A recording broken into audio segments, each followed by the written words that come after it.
Welcome, everyone. This is your friend, the DN What If, here with another exciting fanfiction. Today, we're diving into the story of What If Deku Shared Shigaraki's Quirk? If you enjoy this video, don't forget to hit that like button and subscribe for more fanfiction content just like this. Now, let's get started with the fanfic. Don't turn around, Inko. What? Hisashi squeezed her tighter. I said don't turn around. 12-year-old Inko forced her way out of Hisashi's grip and turned towards the TV. What are you talking about, Hisa-? Inko froze. On the screen was a news report on a recently deceased hero. This, unfortunately, wasn't out of the ordinary in hero society, but that wasn't what caught her attention. What caught her attention was the name of the deceased hero. Her mother was dead. Hisashi cursed and turned off the television in front of them, before grabbing her and pulling her into a hug. The kind woman who cared for everyone, and whom she had only met a few times, was dead. She distantly heard Hisashi calling her name, but she just ignored him. Her mother was dead. Inko's mind repeated this, but she still couldn't process it. Tears poured down Inko's eyes. Her mother was dead. Inko! Inko! Inko! 30-year-old Inko awoke to tears in her eyes and her husband shaking her. She drowsily sat up on the couch and noticed the clock. It was just past midnight, meaning she'd only been asleep for 2 hours. She shifted her eyes to her husband and fully processed that he was there. Immediately, she latched onto his larger frame and hugged him with all her might. I see that you're happy to see me. Hisashi forced out with a grunt of pain. Inko immediately let go of him. Sorry, it's just been so long since I last saw you. Hisashi's expression slowly morphed into a sheet-eating grin. You know it's fine to be rough with me, let's just make sure Izuku is asleep before we get started. I can get the whip if you want. Inko slapped him upside the head, blushing furiously. You incorrigible horn dog. Hisashi let out a hiss and gave her a slight glare. You demon harpy, you almost ripped off my scalp. Inko, still blushing furiously, replied back with a scream. I'll show you a harpy. Inko pushed Hisashi onto the couch before playfully beating on his chest with her fists. Hisashi laughed and responded in an overdramatic voice. I give in, you're just my harpy. Inko beat his chest one more time playfully, before she laid down next to him on the couch. She snuggled up against him and laid her head on his chest, still blushing a moderate amount. I'm so happy you're home. Hisashi lowered his hand and stroked her head. Besides, do you think I would just skip out on my only child's 4th birthday? You missed his 3rd one. Hisashi winced. Oh come on, you and I both know that my flight got delayed due to that villain attack at the airport. Inko gave him an annoyed look before laying her head back on his chest. They sat in silence for a few minutes before Hisashi broke the tension with a question. Do you want to talk about it? I don't know. Was it the one where you watched her die again? Inko looked up in surprise towards Hisashi, who now had a half-hearted smile plastered on his face. You always cry when you have that dream. Inko looked down with a small tremble. You know me too well. Hisashi stroked her hair for a minute. I never really understood why you cared so much about someone who abandoned you and separated you from your brother. Inko considered his words before responding. I've pondered it myself multiple times, and I guess the best answer I can give is that she was my mother, no matter what she did to us. Inko clenched his leg fearfully. Besides, no one deserves to die to that thing. Hisashi looked thoughtful for a moment.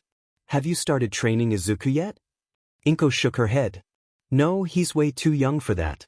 I plan on starting when he needs to be fit enough to defend himself if that monster ever figures out who he is. Hisashi let out a sigh before leaning back.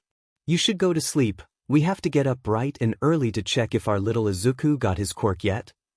Inko let out a yawn of acknowledgement before drifting off on her husband's lap. Izuku woke up to find his hands had gone clean through the bed. That was odd. The little 4-year-old pushed his hands against the ground, trying to push himself up. The instant he did, however, his hands went straight through the floor. Izuku panicked and started screaming. Almost inhumanly quickly his mother and father, when did Daddy get home? Smashed open his bedroom door in battle-ready stances. They looked around quickly for an intruder before seeing the predicament their son was in. Inko, being the one closer to Izuku, pulled her son off the bed, while Hisashi continued scanning the room for anything out of the ordinary. They both looked extremely tense, eyes darting around the room near constantly. As Izuku sat in his mother's grip, he let his body relax and leaned into her. He reached up with his left hand and tightly squeezed his mother's hand with his own. He stopped squeezing when his mother screamed out in pain and let go of him. He whipped around to see what was wrong and froze at the graphic sight before him. The top layer of skin on his mother's hand was completely gone, exposing the muscle beneath. Blood seeped from the wound and immense pain was etched on her face. His father quickly grabbed his mother's arm and examined the skinless patch on her hand. His worried face slowly morphed into one of understanding before turning his head towards Izuku. Izuku was in the process of lowering his hands down to his sides when his father suddenly grabbed his arms and pulled them as far away from his body as possible. "Izuku," his father began in a quiet voice. "I'm going to need you to make sure that you don't lower your hands fully until I tell you to." Izuku was trembling, tears coming from his eyes. "Daddy, I'm scared." Hisashi gave him a reassuring smile that looked all too shaky. "There's nothing to be afraid of, I'm just going to get some bandages for your mother. Then I'll make you some gloves and we'll head to see a nice doctor who can help us." Before Izuku could process his words, his father had dashed out of the room towards the bathroom. The young child turned his head towards his still crying mother. He didn't fully understand what was going on, but he understood one thing. He had done this. He had hurt Mommy. Only villains hurt innocent people. That's what Kaken always said. Did that make him a villain? Deku's eyes teared up. He wasn't a villain. He hadn't meant to hurt Mommy. He didn't want to hurt anyone. He wasn't a villain. He wasn't a villain. He wasn't a villain. Deku was still crying when his father came back with several bandages and a pair of black gloves with the ring and pointer fingers missing. Hisashi sat next to his son in Dr. Tsubasa's office. He had no idea how his day had hit the fan so quickly. One minute he was cuddling with Inko for the first time in months. The next he was wrapping his wife's hands in bandages from the damage caused by his son's quirk. Hisashi winced at the last thought. Speaking of his son's quirk, it turns out he had inherited Inko's father's quirk. He didn't know much about the guy, but Inko had informed him of her parents' quirks once before when they were discussing Izuku's possible quirk. She had offhandedly mentioned that he always wore gloves with a few fingers cut out to avoid disintegrating things. Thank God he remembered that little quip. Inko was currently getting treated in another room, so he had decided to sit with his precious child while Izuku was getting tested. The poor thing was bawling his eyes out with a look that made Hisashi want to cuddle him. That unfortunately needed to wait until after the doctor confirmed it was safe. "Your son has quite the interesting quirk if I do say so myself." Dr. Tsubasa's tone was utterly uncaring. "From what I understand, his quirk destroys anything his 5 fingers touch, making it crumble to dust. From what we gathered, it does not matter if the target is organic or not, with the speed of decay varying with how hard he grips the object. It also seems to consistently spread from the target area when he grips hard enough, with the decay spreading throughout the area until the object is completely decayed. The effects do not seem to be voluntary, but they do not affect his own body. Quite frankly, your wife is lucky that she'll be walking away with only a bit of scarring." Izuku sobbed harder at those words. Hisashi reached out to cradle his son while glaring at the completely impassive doctor. Damn it, why would he say that in front of him? Did this a-hole want to traumatize his son, or was he just an idiot? They continued their glaring match as Hisashi tried to wrap his arms around Izuku. His precious son pulled his head away from Hisashi's grasp and scooted away from him. "My fault, it's all my fault." Hisashi sighed and tried to comfort his son. "Izuku." The boy did not hear him, still curled in on himself. "My fault." Hisashi's heart hurt at his child's murmurs of distress, but he did his best to not let it show. "Nothing's wrong, my little hero. Mommy is fine, and it was just an accident. Nobody blames you for anything." Izuku appeared to have not heard him and continued mumbling to himself. "It's all my fault." Izuku was watching his favorite All Might moment on repeat when Inko walked into the room. Hisashi had left to get groceries, insisting that she needed to rest and look after him. Silence filled the room. Izuku suddenly turned around, tears in his eyes. "Can I still be a hero, mommy, even with my quirk?" His voice was so small and pathetic that Inko almost responded yes. She almost assured him that he was fine the way he was and that he didn't need to worry one bit. She nearly told him that he could be a hero, just like her own mother. The camera zoomed in on the body. She saw everything. The lifeless eyes that stared back at her, the blood-covered black costume, the still smiling face that was her mother's trademark. The screen read, "Pro-hero Shimura found dead." She can't let that happen to him too. She wrapped her arms around him and cried with him, sobbing into his arms, only able to repeat one phrase over and over again. "I'm so sorry, Izuku." Screams of terror rang out as he watched his parents turn to dust in his hands. Kaken's smile crumbled to nothing as he held his hand. All Might raised his fist, preparing to punch him. Izuku woke up terrified, gripping the sheets with his still glove-clad hands. He gripped his throbbing head. "I'm so sorry. I'm so sorry. I'm so sorry." Katsuki was wondering what was wrong with the shitty Deku. He'd been quiet and dead-eyed all morning, avoided touching people the whole day, had refused to do their super-secret handshake, and had gotten all tense and scared-looking when he had slapped him on the back. Not to mention the weird gloves he was wearing. Seriously, who would design gloves with only 3 fingers? It looked stupid. At recess, he cornered him with his group of extras. "What's wrong, shitty Deku? Why have you been avoiding me all morning?" The shitty Deku looked around nervously, trying to find a way out of the situation. When he found none, he relented and bowed his head. "You know how yesterday was my 4th birthday?" Katsuki had honestly forgotten. After all, why would he need to keep track of the shitty Deku's birthday? Before he could respond, Deku continued. "Well, I kind of got my quirk yesterday." Katsuki got excited. He could finally know what his future sidekick's quirk was. This was awesome. "Well, spit it out, what is it?" Izuku's eyes teared up, distress evident on his face. "It's terrible, Kaken. It's evil and I hurt my mom when I first used it. It's so destructive and villainous. I can't save anyone with it. Without these gloves, I might have hurt someone just by walking around dash." Katsuki got bored of his speech and grabbed his future sidekick's gloves, quickly tearing them off to the shitty Deku's surprise. He brought them closer to his face and examined them with disinterest. "You mean these gloves? What's so special about them?" Deku desperately grabbed forward for them, feeling exposed and vulnerable. Katsuki, in surprise at the sudden movement, held up his left arm for Deku to grab. The shitty Deku's bare fingers met the smooth skin of his arms. It was an accident, a pure twist of fate, but neither would ever see it that way. Katsuki felt nothing for one moment, feeling as if he had made a mistake of some kind, before a burning sensation traveled up his arm. The young boy screamed and let go of the gloves, looking at the cracked and partial decayed skin of his left arm. The pain was unlike anything he had ever felt before, and it got more intense by the second. Deku swiped up the gloves and quickly put him on. He turned to Katsuki and reached out to help him. That same concerned look was on his face, taunting Katsuki with its pitying kindness. He looked so worried about his well-being. Katsuki was suddenly aware of all the eyes staring at them, all the eyes that got to see just how vulnerable he was. They peered into him, that same dim pity all but radiating in waves towards him. Concern was likely on their faces as well. Everyone was looking down on him.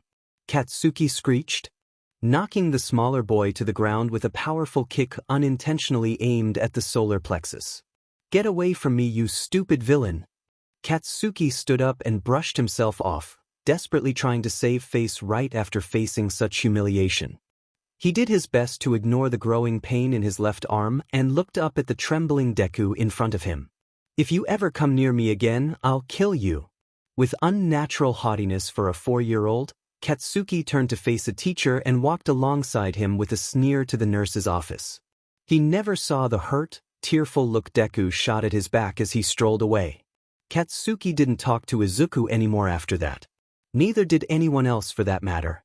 9-year-old Shigaraki was playing one of his favorite games, a remaster of the 200-year-old game known as BioShock, when Kurogiri poked his head into his room. "Young master, it's time to go to bed." Shigaraki half-heartedly grumbled about the unfairness of his curfew before saving his progress and turning off his console. He got up and started heading towards his bed when Kurogiri grabbed him by the shoulder. He glanced up in confusion at his caretaker's gesture. "I'm sorry, I forgot to mention that Sensei wished to talk to you first." Shigaraki's eyes widened and he dashed out of the room towards the TV in the bar. He quickly sat down in front of it and turned to look expectantly at his guardian. Kurogiri walked over and with a sigh, turned it on. The familiar words of "audio only" on the screen. "Shigaraki, my dear child, how are you doing?" The young child, being far too naive to the world around him, didn't notice the lack of emotion in the question or the subtle flinch of his caretaker at the sound of the voice. "I'm doing great, Sensei. I just beat that game you recommended to me. It was pretty garbage though. How are you doing?" Sensei let out a blatantly mirthless laugh before replying. "It's a pity you did not enjoy it, but I'm doing just fine, my dear child." Shigaraki's eyes sparkled as if they were stars at his sensei's words. The excitement and adoration on his face were almost adorable, causing a small smile to form under the fog of his guardian's face. "That's great, Sensei. Do you know if or when I'll get to see you next? I miss you so much." Sensei paused before continuing. "No, my child, I'm currently dealing with the problem of All Might Dash. All Might would come and rescue him just like Sis said. He had to, because All Might saved everyone, regardless of if they were a hero or villain. He had to." The adults kept passing by, telling him the heroes would come eventually, before just walking away. He knew that the heroes would come as long as he stays put, just like his sis always said. Eventually. Why had nobody come to rescue him yet? Why was he all alone? Why were Mommy and Sis gone? Was he that pathetic? Did he matter that little? He was so hungry. He was so thirsty. He was so alone.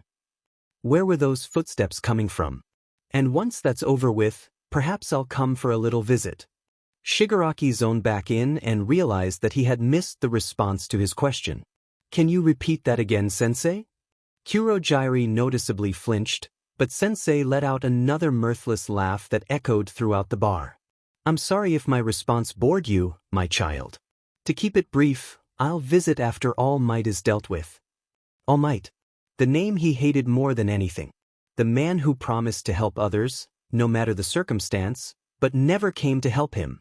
He wanted to hurt him like he had been hurt, decay him until there was nothing left, tear his flesh apart, and scream about how he had never come to help him. But he was still too weak. He needed to get stronger. A crackle of static came from the television. "I apologize, but I must cut this call short. I hope we can speak again soon. Go to bed, my young ward, and dream about a better tomorrow without All Might." Kurogiri turned off the TV and turned to face the disappointed boy. With a gentleness that was quite unnatural for the career villain, the fog villain lifted up his young ward and carried him to his bedroom. The criminal gently laid him on the bed, pulled the covers to his ward's neck, and turned off the lamp next to his bed. With a small kiss on the forehead goodnight, Kurogiri left the room to resume his duties. Shigaraki went to sleep that night thinking of all the pain that he would cause All Might, and how proud Sensei would be when he achieved his goal.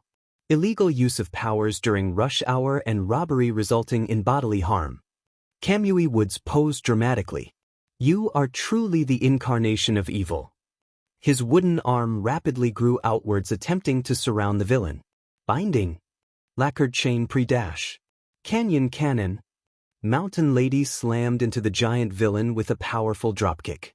The villain was sent flying into the street, landing unconscious in the middle of it. After a few moments of shock, many members of the paparazzi pulled out their cameras and surrounded the villain, taking pictures of him. Many also took the time to take a picture of Mountain Lady, who was flirtatiously winking and posing for the surrounding crowd. Money shot. Money shot. Money shot. Money shot. Money shot. Izuku ignored the annoying reporters and continued writing his observations of the fight. He distantly heard a man saying something in the background, but he didn't care enough to listen. Besides, he needed to finish up and get going. If he took much longer, then he would be late for school. As he was walking away, he mumbled his observations to himself and wrote them in his journal. Izuku was quite an interesting teen to look at. He was really short for his age, standing at only around 150 cms. His skin was dry and flaky, small scraps coming off of his neck and mouth when he scratched those inflamed areas every so often. His hair was slightly longer than normal, giving him a slightly off-putting, unkempt appearance. He wore a simple loose-fitting hoodie that more than covered his entire upper body. When he moved to scratch his neck, 2 odd black gloves with the pointer and ring fingers missing were on his hands. His most striking feature, however, was his red eyes. They were unflinchingly cold and seemed to glow in the dark. Whenever he looked at someone, it felt like his gaze was piercing right through their soul. He wasn't particularly handsome, but he would have been somewhat cute if it wasn't for some of his more off-putting traits. As the young teen walked down the street, he quietly mumbled to himself as he wrote in his journal. Lady displayed a very noticeable desire for personal glory, suggesting that it would be easy to separate her off or use her against her teammates in a fight. Kamui's attack appeared to have a large wind-up time, which could open him up to a free attack. What kind of wood does he use anyway? It might be worth looking into it at least a little bit. Izuku took a look over his notes to make sure they were satisfactory. He needed to make sure he was ready to fight against anyone at any time during hero work, just like his father always told him. 7-year-old Izuku sat with his dad in front of the TV, ready to start the new training his father had talked about. His father smirked at his excited expression and ruffled his hair. Now Izuku, today I'll be teaching you something you need to practice even while I'm away. You need to promise me that you'll practice it every day. Izuku reverently nodded his head. Yes, Daddy. His father resisted the urge to squeal in happiness from how cute his son was, as he slowly explained the training he wanted his son to practice. Good, what I'm teaching you today is how to analyze. As a hero, you need to be ready to fight against any enemy at a moment's notice. Knowledge is power, and not knowing your enemy could very easily get you killed. The same goes for your allies. Izuku pet his head childishly. But why would I need to be ready to fight my allies? Aren't they there to help me? Hisashi smiled sadly. You never know when an ally might turn against you during a fight. We live in a society where everything from mind control to memory alteration exists, not to mention other reasons such as blackmail. You never know when an ally might be turned against you, and thus you need to be ready to defeat them at a moment's notice as well. Do you understand? Izuku nodded feverishly. Yes. His father smirked before handing him a simple notebook and a pencil. Good, then our training can begin. His father had spent days drilling him on the most efficient ways to analyze a person and their weaknesses. He had practiced the process over and over again, with more heroes and villains than he could possibly count. He was nowhere near as good as his father, but he was pretty damn close. Glancing over through the window of a nearby cafe, he suddenly stilled and slammed his notebook shut. He started running like hell itself was on his heels. Shit, he was going to be late. Katsuki ignored the annoying yammering on in front of the class about knowing what they were going to do with their lives. Why should he care? He already knew that he was the protagonist destined to be the #1 hero. The annoying smirked and threw papers into the air. But you're all planning to go into the hero course, right? All the annoying extras around him started cheering like the side characters they were. Teach, don't lump us all in the same group. I'm not going to be stuck in the bottom with the rest of these rejects. Katsuki laughed vocally at the protests of the imbeciles who surrounded him. Did they really think they could be heroes with their pathetic excuses for quirks? They'd be crushed within days of leaving the academy. The teacher looked down at a sheet lying on his desk.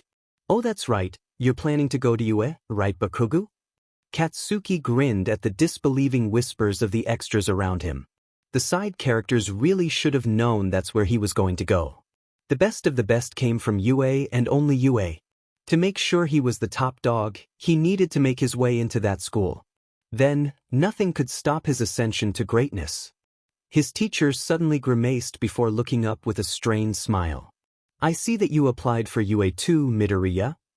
Everyone in the class froze.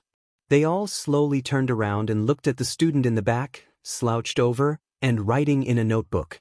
He continued to do so for a few seconds before he noticed everyone staring at him. Flushing slightly, he gave them all a shy smile. Everyone turned around and started whispering as Katsuki felt his temper begin to flare. Why did that shitty antagonist always have to steal the spotlight? Deku constantly looked down on him by refusing to use that quirk of his and loved humiliating him by acting like a defenseless victim. They both knew he could easily kill almost everyone in the class, but he continued to oppose him by acting like a wounded deer. He was the opposite of him, the antagonist of the story. The only thing he could be was the villain. Katsuki rubbed the still-present scar on top of his hand, remembering the humiliation Izuku had inflicted on him so soon after getting his quirk. The only thing that Deku was good for was hurting people. Without a second thought, Katsuki stood up and blasted Izuku out of his desk. The smaller teen stared up at him with fear as he moved close. How dare you think for even a second that you could be a hero? The only thing you'll be good for is being a decent villain for me to beat into the ground when I'm number one. Maybe you should stop hiding what everyone here already know and show your true colors already. For just a second, Katsuki saw immense hatred in Deku's eyes. For just a second, Deku's left hand edged towards his right hand's glove. For just a second, Katsuki smirked because he'd finally pushed Deku to show who he really was. But it was only for a second. Deku's face almost immediately became tranquil once again. Instead of attacking like the villain he was, he stood up and simply fixed his chair before sitting back down. Katsuki fumed, sparks lighting up from his hands. His eyes burned with fiery rage. Why couldn't he stop looking down at him? Just attack already. Stop acting like he wasn't worth the time of day. Before Katsuki could try again though, the teacher barked at him to sit down. Begrudgingly, he obeyed. As the class went on though, he did nothing but stare hatefully at Deku every chance he could. Izuku rushed to the exit of the room as soon as the bell rung, but Katsuki immediately blocked his path and pushed him back inside. Katsuki waited for everyone to leave the room before he grabbed Deku and shoving him hard against the wall. This was different. Normally he refused to touch him. Izuku resisted the urge to scratch at his itchy neck, nervousness filling his body. Katsuki usually refused to even hit him, relying on his blasts more than his fists. He knew how much it triggered his fight or flight response. Knew how scared he got when someone touched him. Izuku twitched unhappily in place as Katsuki began to growl like an animal. Deku! Izuku ignored the childish nickname, resisting the urge to stop hyperventilating. He didn't like being touched. He didn't like being touched. He didn't like being touched. Please let go of me, Katsuki. His former friend ignored his obvious discomfort, continuing to pretend he didn't notice the constant squirming. Don't apply for UA. They would never accept someone as evil as you. Izuku didn't hear his friend, his anxiety getting worse and worse by the second. He didn't like being touched. He didn't like being touched. He didn't like being touched. Please let go of me, Katsuki. Katsuki continued to rant nonsense. You are nothing more than my foil, an antagonist for me to defeat. I'm the main hero and you're the main villain. Just realize that already so I can show everyone how awesome I am and beat you into the dash. He didn't like being touched. He didn't like being touched. He didn't like being touched. Let go of me. Izuku kicked Katsuki hard in the solar plexus, escaping his grip and causing the other boy to stumble backward. Izuku calmed down. It was okay. No one got hurt. He didn't hurt him again. He didn't hurt anyone. He wasn't going to hurt anyone ever again. Katsuki was wrong. Izuku almost missed Katsuki's next words in his effort to calm down. You villainous F-. Why don't you just save me the trouble and just jump off the roof already? It's not like anyone will carry their way. Katsuki dashed angrily out of the room, leaving Izuku in shock. Is that what he thought of him? Did his former friend really hate him that much? Was he really that bad? Izuku's guilt consumed him and he curled up against the wall, sobbing softly to himself in the corner, mumbling to himself over and over again. I'm sorry. I'm sorry. I'm sorry. Izuku's walk home was quiet. All he could do was ruminate over his day, trying to figure out where he had gone wrong. He had finally calmed down from his fight with Katsuki, but he still felt frustrated. On one hand, he was at fault for being such a monster. After all, who wouldn't hate him after all the stuff he had done? He grabbed desperately for his gloves. Screaming, so much screaming. "I'm so sorry. I'm so sorry. I'm so sorry." Izuku shook himself to clear his head. On the other hand, Katsuki was just as bad. He burned him, cursed him, and harassed him constantly with little to no remorse. He constantly called him a villain. Deku's eyes teared up. He wasn't a villain. He hadn't meant to hurt Mommy. Deku shook his head harder this time, trying to dispel his memories completely. If he was being honest, he hated Katsuki, and he knew the feeling was mutual. Yet he couldn't really blame Kaken for his harassment. He had done far too much to ever earn even the slightest bit of friendship back. That look of utter hatred and fear on his face. "I'm so sorry. I'm so sorry." Izuku violently rattled himself for the third time and ground his teeth in frustration. Why couldn't his memories just leave him alone? He already knew how much of a sheep person he was. He didn't need to keep being reminded of that fact. Izuku turned into the tunnel he usually took when he went home. He was so deep in thought that he almost missed the clatter of a manhole moving behind him. Almost. He dodged to the right just in time to see a green mass of goo fly past him. The mass mumbled quietly as it turned towards him, revealing 2 yellow eyes and a widely grinning mouth. Invisibility cloak size S. It took Izuku a second, but he recognized the mass as a villain he'd analyzed from the news about a day ago. Shinya Fukamatsu, 1. Otherwise known as the Sludge villain. Mutant-type quirk, slime, it makes his body a mass of liquid mud. Villain rank, D. Weaknesses, extremely cocky, cowardly, and is completely helpless when dried. His visible body parts are also quite vulnerable. Before Izuku could think of a plan, Shinya jumped out at him again.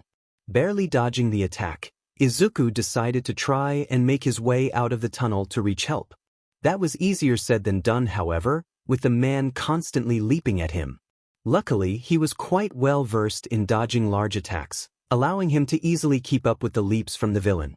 As he was nearing the edge of the tunnel though, he made the mistake of looking behind him as he leaped at him. In his desire to check his surroundings, he tripped and fell down on the ground. It was only for a second, but it was all that Shinya needed.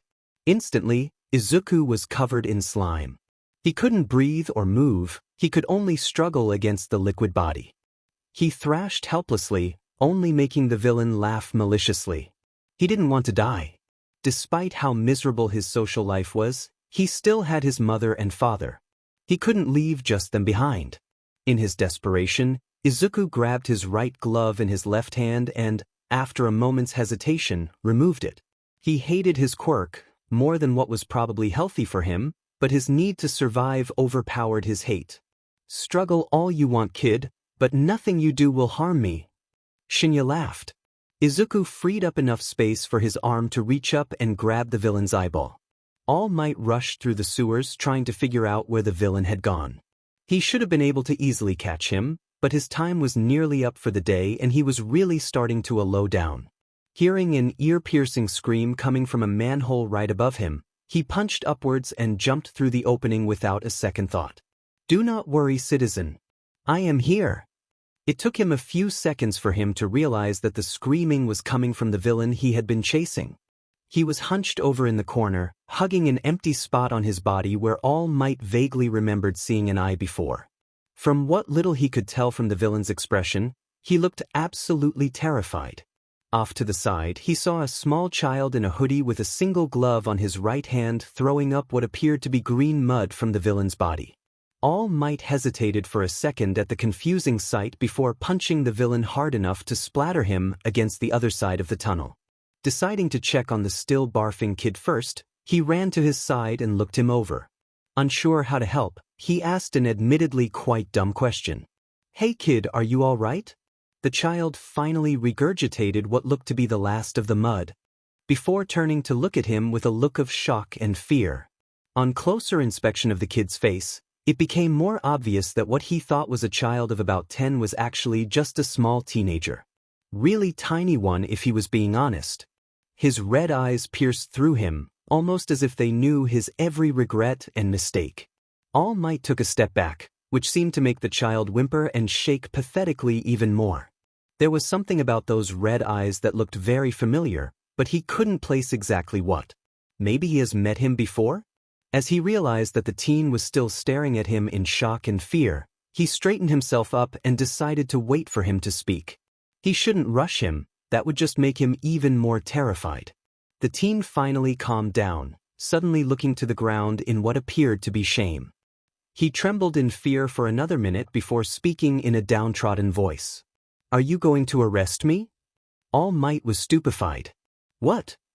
The child trembled before grabbing his head and clutching it. "I used my quirk without a license and severely injured the villain. Even if it was in self-defense, what I did was illegal." All Might stared at the child, baffled that he could think such a thing, before laughing at the absurdity of the question. When the teen looked up with a confused face, All Might stopped laughing and patted the child on the back. The young boy noticeably stiffened at the contact, causing All Might to make a mental note at avoiding physical contact for the rest of their conversation. "Of course not, young man, what you did here was totally justified. Why, in your place, I would have done the same thing. Besides, it's not illegal to use your quirk in self-defense." The kid looked up at him in shock with those stunningly familiar eyes. Where had he seen them before? The teen looked like he was about to protest, but All Might cut him off by holding out a hand for him to grab while smiling gently. "You didn't do anything wrong. Don't worry, I am here for you." The kid stared at him for a moment, before placing on an odd glove with 2 fingers missing on it. He reached out with hesitation and grabbed All Might's hand, being pulled to his feet. All Might gave him one more small smile before turning around to look at the villain that was still splattered against the wall. Now how could he take care of this? Izuku was still in shock. Freaking All Might had come to save him. His #1 idol had come and saved him. That was so cool. As he watched All Might walk back over from putting the shinya in a bottle, the realization of what just happened hit him. He had screwed up badly during his fight. He had made a basic mistake that his mother and father had drilled him not to do repeatedly. He would have died if All Might didn't show up. Izuku rubbed his hand. Not to mention that he had just used his accursed quirk. He suddenly felt disgusted with himself.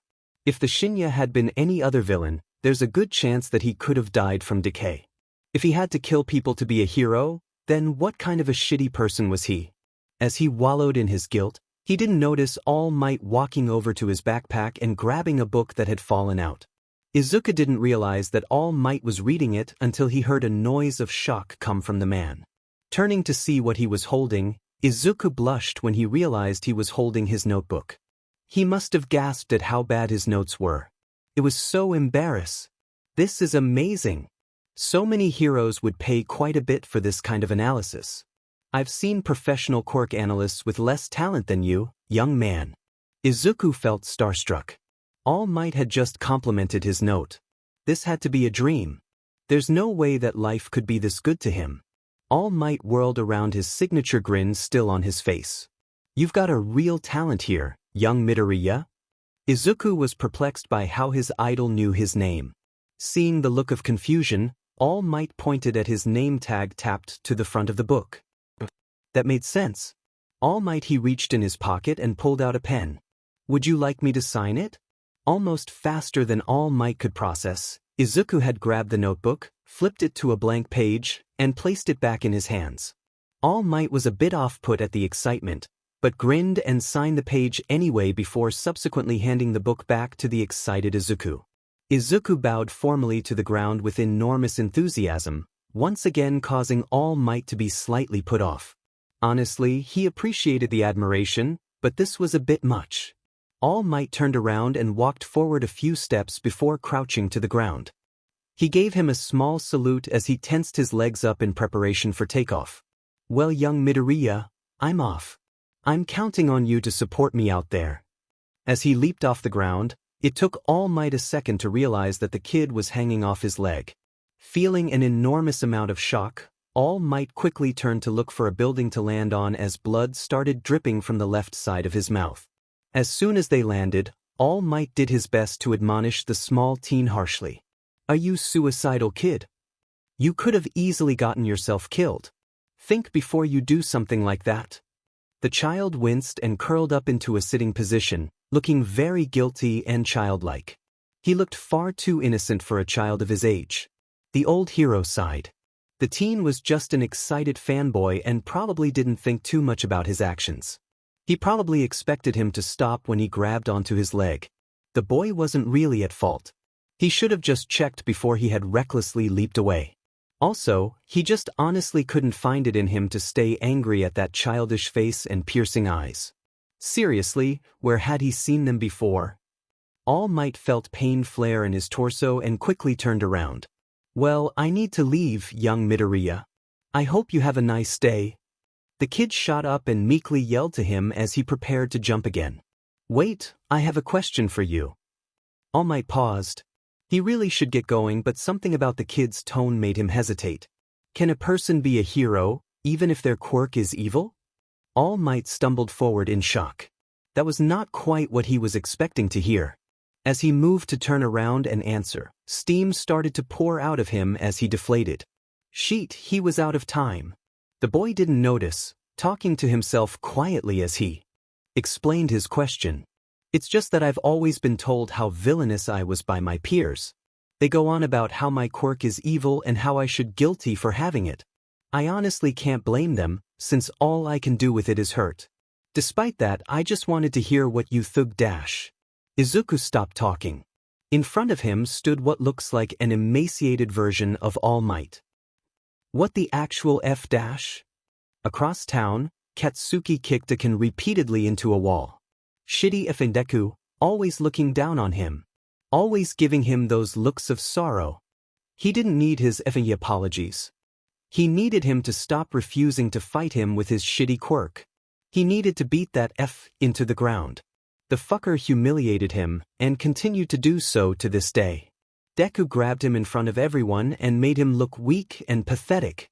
Yet now, he didn't have the ball to fight him like a real man. He needed to beat Deku going all out to prove it was just a fluke that he humiliated him. He needed to show everyone just how pathetic he really was. Katsuki kicked the can one more time before he started walking out of the alleyway. Then a bottle landed on his head. Katsuki cursed and rubbed his head before grabbing the stupid bottle. It had some kind of disgusting green goo in it and smelled like absolute shit. Angry, he threw it with an explosion-enhanced throw at the wall, splitting it open. Katsuki turned around to leave, mumbling about flying bottles and Deku before he stopped at the sound of rustling behind him. My, what a strong quirk you have. Izuku was in shock. What the hell had just happened? All Might had suddenly deflated in front of him. Was this man a shapeshifter disguised as All Might? No, he had showcased super strength earlier, indicating that he would have needed more than one quirk. Izuku froze. There was only one person he knew of who had more than one quirk. It was too rare of a condition for it to be anyone else. Izuku got in a battle-ready stance, shaking in fear. He wasn't ready. He had been prepared all his life and he still wasn't ready. He was nowhere near the level he needed to be to face. As he prepared to fight though, the All Might imposter sighed and sat down. Was this some kind of trick? A way to get his guard down? Well, it wasn't going to work on high. The imposter spoke to him kindly, sounding annoyed but more at himself than anyone else. I bet you're confused, kid. Just give me a chance to explain. Izuku paused. The voice was so distinctly All Might. This didn't feel like All for One. That monster was supposed to be eldritch, radiating killing intent and power. Looking closer, the man definitely didn't seem like him either. His mother had described All for One as a muscled man who was unable to display true emotion, while this man was thin and wiry, self-annoyance being very clear on his face. Hesitantly, Izuku sat down to listen to the man. The All Might imposter, no, All Might raised up his shirt to reveal a massive wound. Izuku was disturbed. He had seen scars before, his dad had one on his forehead, but he had never seen such an ugly one before. I got this 5 years ago in a fight against a powerful villain. The battle was more brutal than I could have anticipated, and though I won, it cost me more than what I would have liked. This is what heroics can do to you, kid. The man let his words sink in before he continued. As for your question, it's really up to you. If you really feel that you have a villainous quirk, then you have to ask yourself one question. Can you handle the discrimination? All Might winced. As much as pains me to say it, even heroes aren't immune to quirk discrimination. Many such as Gang Orca and Ectoplasm have experienced plenty of it throughout their entire lives. There's a good chance you'll be hated and under constant suspicion. With how innocent you appear to be, I doubt you'd be able to handle it. Izuku hadn't gotten the answer he feared or the answer he hoped for. Honestly, he really didn't know what to think about the statement. It was frustrating how little it answered for him. Then something about what he said earlier caught his attention. He said that a villain had damaged him. Could it be? Was that villain 5 years ago All for One? All Might stood there gobsmacked. How do you know Dash? All Might's question was interrupted by an explosion in the distance. They both turned towards the noise. Somewhat far away, he could see large plumes of smoke emanating into the air. It was a telltale sign of a villain attack. All Might ran to the staircase, before pausing and turning to pin Izuku down with a look.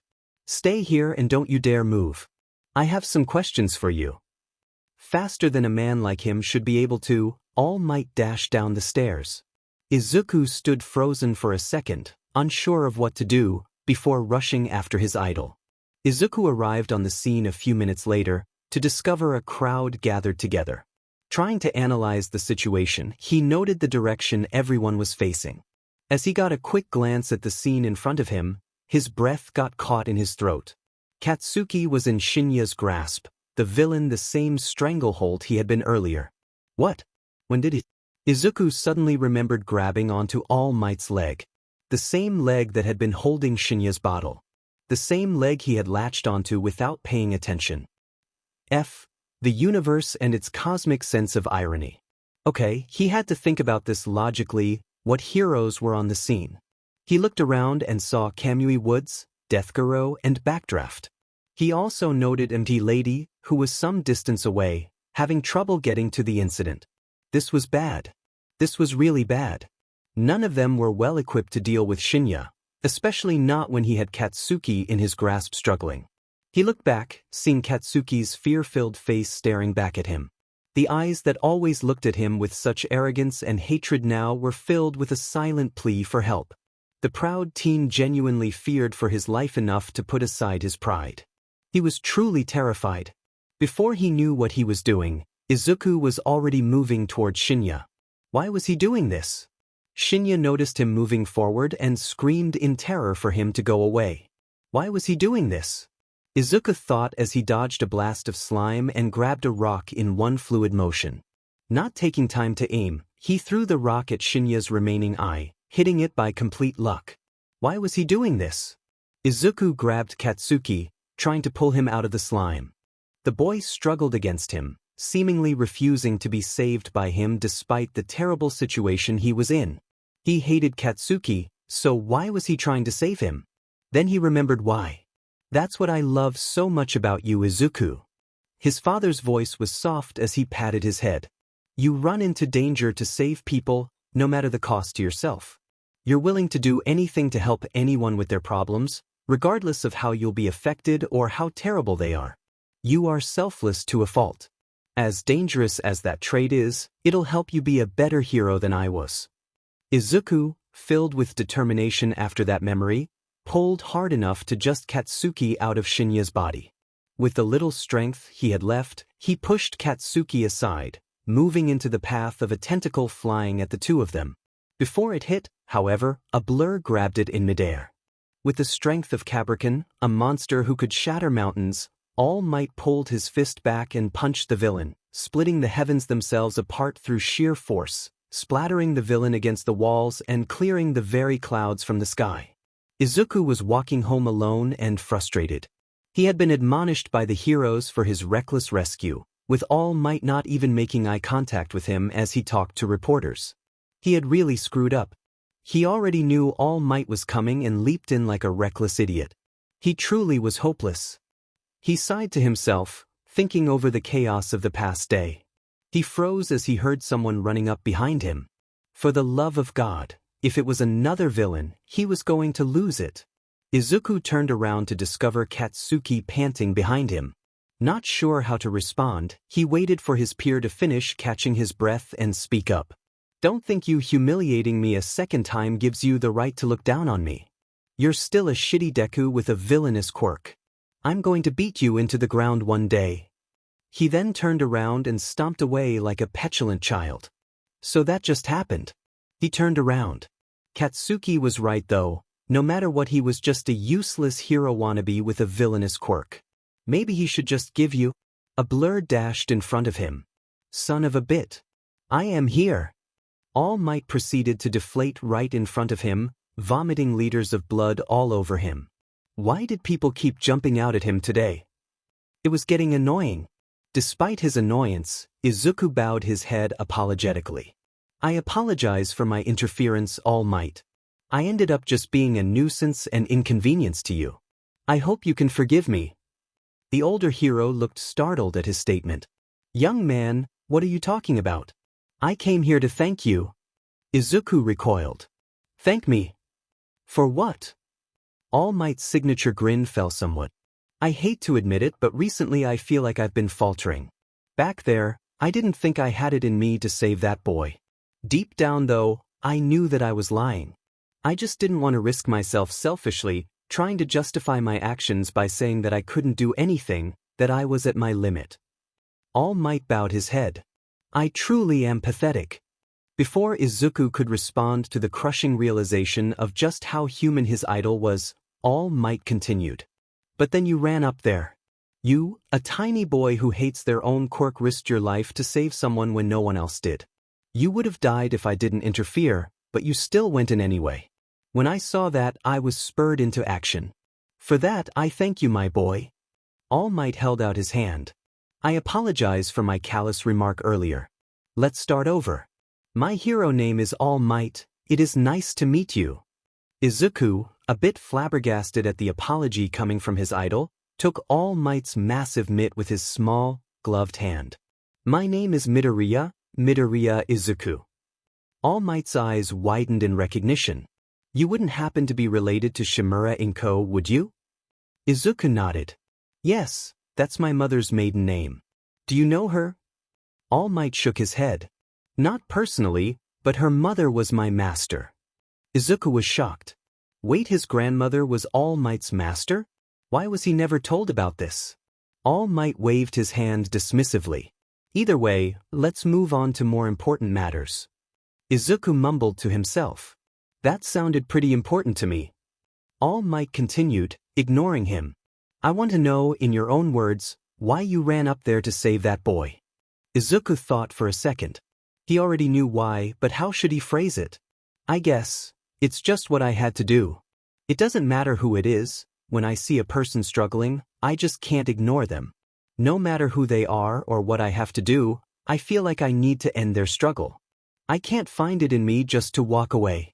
It didn't matter if the person trapped back there had been the worst villain in history or the greatest hero, I still would have tried to help them. All Might stood there, smiling wider than Izuku had ever seen anyone smile before. Young man, I made a mistake doubting you earlier. I want to fix that now. Young Midoriya dash. All Might stood over him, giving him the brightest smile he could muster. You can be a hero. Izuku was stunned, his eyes sparkling, his face betraying how starstruck he was. Tears began to form in his eyes. The words he'd wanted to hear for so long were finally being told to him. He clutched his chest and knelt down, letting all his tears flow. He could be a hero. He could be a hero.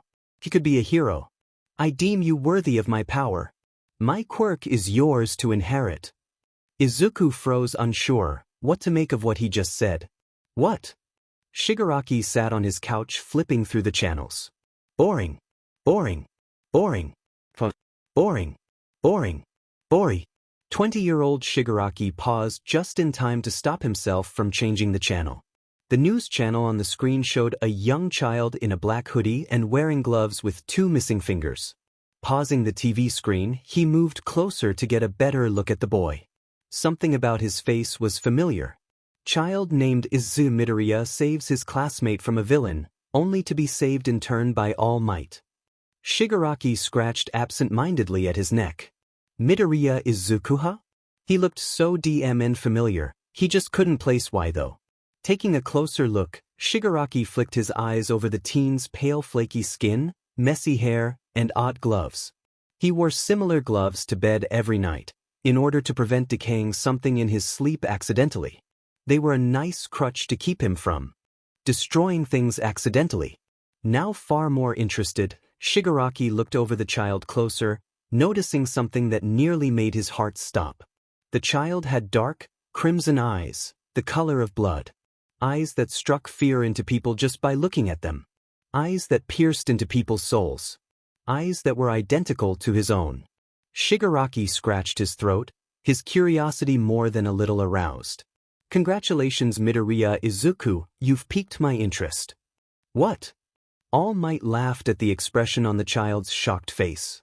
Oh my god, you should see your face right now. After laughing for a moment more, All Might smirked and pointed his finger up to the sky. Decide now young Izuku, do you want to inherit my quirk? Izuku stared for a second more before he started murmuring everything he knew about All Might. The words were coming out so fast that All Might didn't really know what he was saying. After standing there awkwardly for a moment, All Might cleared his throat to regain the attention of the still muttering Izuku. Blushing, Izuku stopped talking and motioned at him to continue. As I was saying, All Might began. My quirk is an ability known as One for All.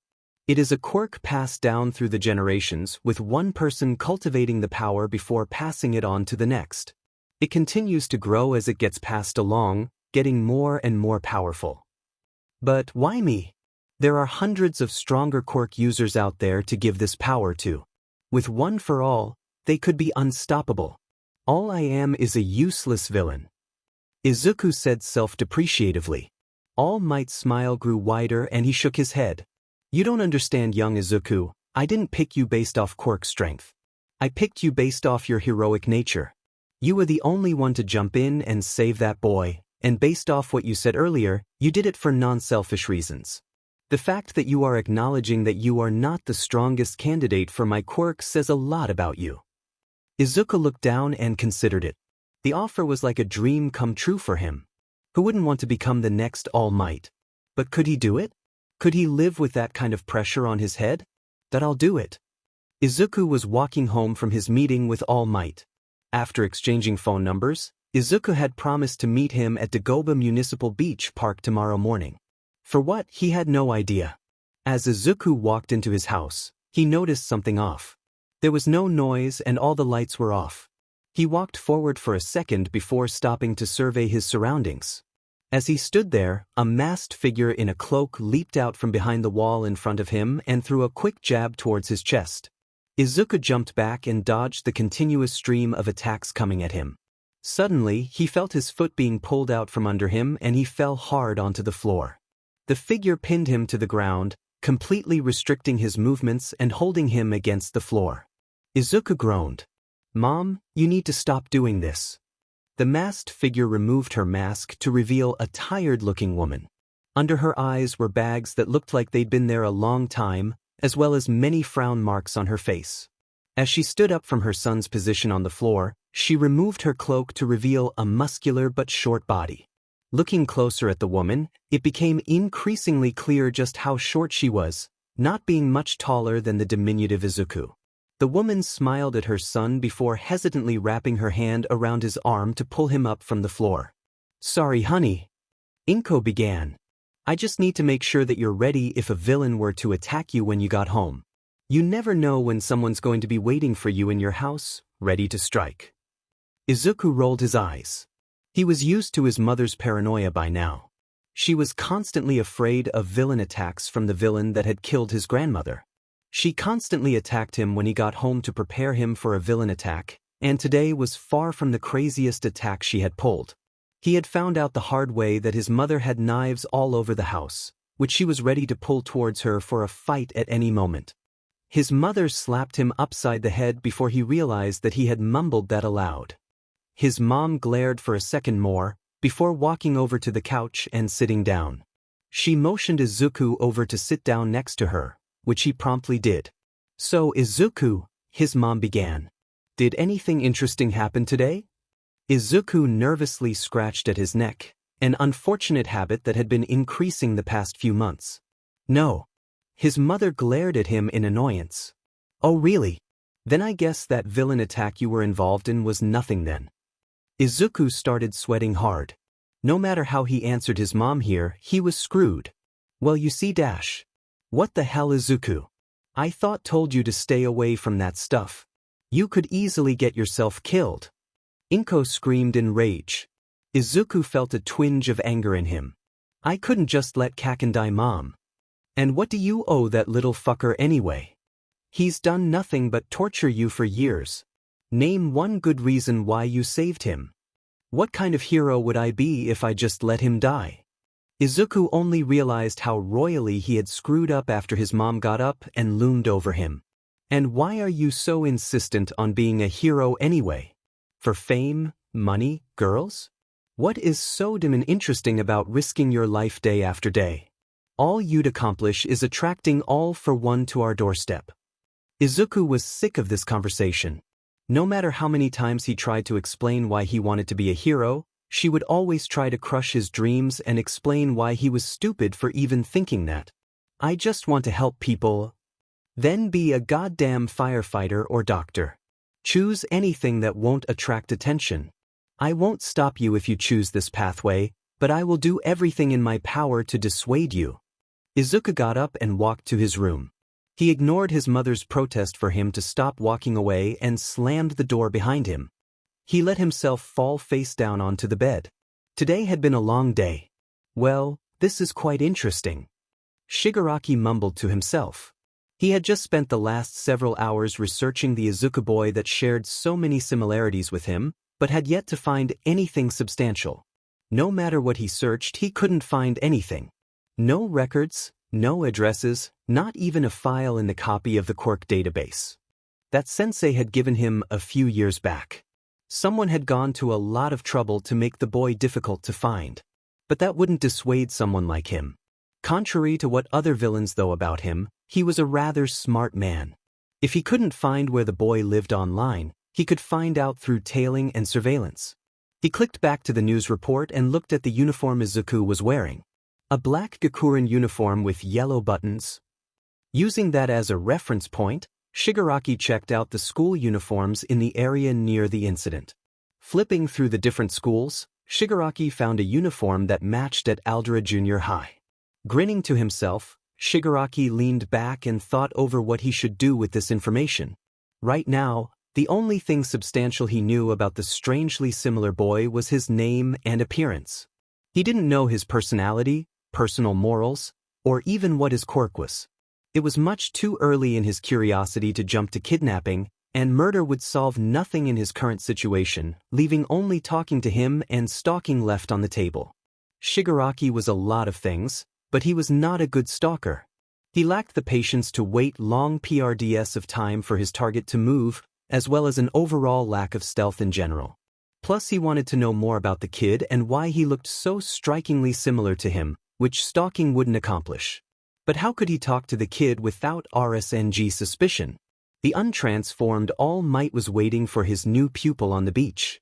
Checking the time on his watch again, he started feeling impatient. Where was he? Looking around, he finally saw his pupil running at a breakneck speed towards him. After throwing the sheepish-looking boy an annoyed look, he sighed and turned towards the beach. Do you have any idea why I wanted to meet you here, young Izuku? Izuku blinked in confusion. No, you never told me. The main reason is that as you are now, you are not ready to inherit one for all. All Might felt uncomfortable at the crestfallen look on his pupil's face. Don't give me that look. Let me rephrase what I said. One for all is a lot to handle. Your current body, while strong, All Might looked up and down at the rather toned body the short boy had, is not fully ready to handle it. If you're not ready to handle it, your limbs could literally explode under the pressure. After letting the boy process that mental image, All Might waved his arm towards the beach in front of him. So we are going to use this beach to help build you some more muscles. His pupil looked over the expansive beach and gulped. Wouldn't it be better to go to an actual gym? Yes, But there is more than one reason I chose this route for building muscle. All Might began. I recently found out that this beach used to be quite the beauty, but it's fallen into total disrepair over the past couple of years. A hero should try to give back to the community in everything he does. All Might turned to look at his pupil's reaction and sweat dropped when he saw that he was writing down everything he had been saying. All Might cleared his throat to get his pupil's attention and continued. This will be the majority of your training, young Izuku. But there is one more thing I need. If you can remember, can you give me your measurements now? After getting his pupil's measurement and realizing just how short his pupil was at 150 centimeters tall, he put the measurement into his American Dream plan he had made and adjusted it for them. All Might handed the plan to his pupil. This is my American Dream plan, a schedule accounting for what you'll be doing to get you ready for UA. It accounts for when you'll sleep, what you'll eat, and when you'll need to recover. If we follow this plan, we'll be able to get you more than ready for One for All and the UA exam. All Might grinned down at his determined-looking pupil beneath him. Now, young Izuku, to achieve this you'll have to go beyond Dash plus Ultra. They both shouted in unison. It had been 4 months since he had started tailing the kid to find out more about him. He now knew where he lived, when he left school, and what he did after it, but he still didn't know how to approach him. He couldn't just go up and introduce himself to the kid and risk scaring him off, and he couldn't just teleport him into the lair either. Kurogiri didn't know and didn't question his long disappearances, and he wanted to keep it that way. He needed a plan, some way to make the kid come up to him and want to talk. The best time would be when he's alone in a grocery store or something. Shigaraki considered his options for a while. How could he get this lonely kid to come up to hi? Wait, that's it. Izuku was creeped out. A creepy hooded figure had been continuously staring at him the past couple of days while he was cleaning. He was massive compared to him, looking a full 30 centimeters taller, and never seemed to do anything other than stare. It was creepy even if All Might didn't seem to think it was a big deal.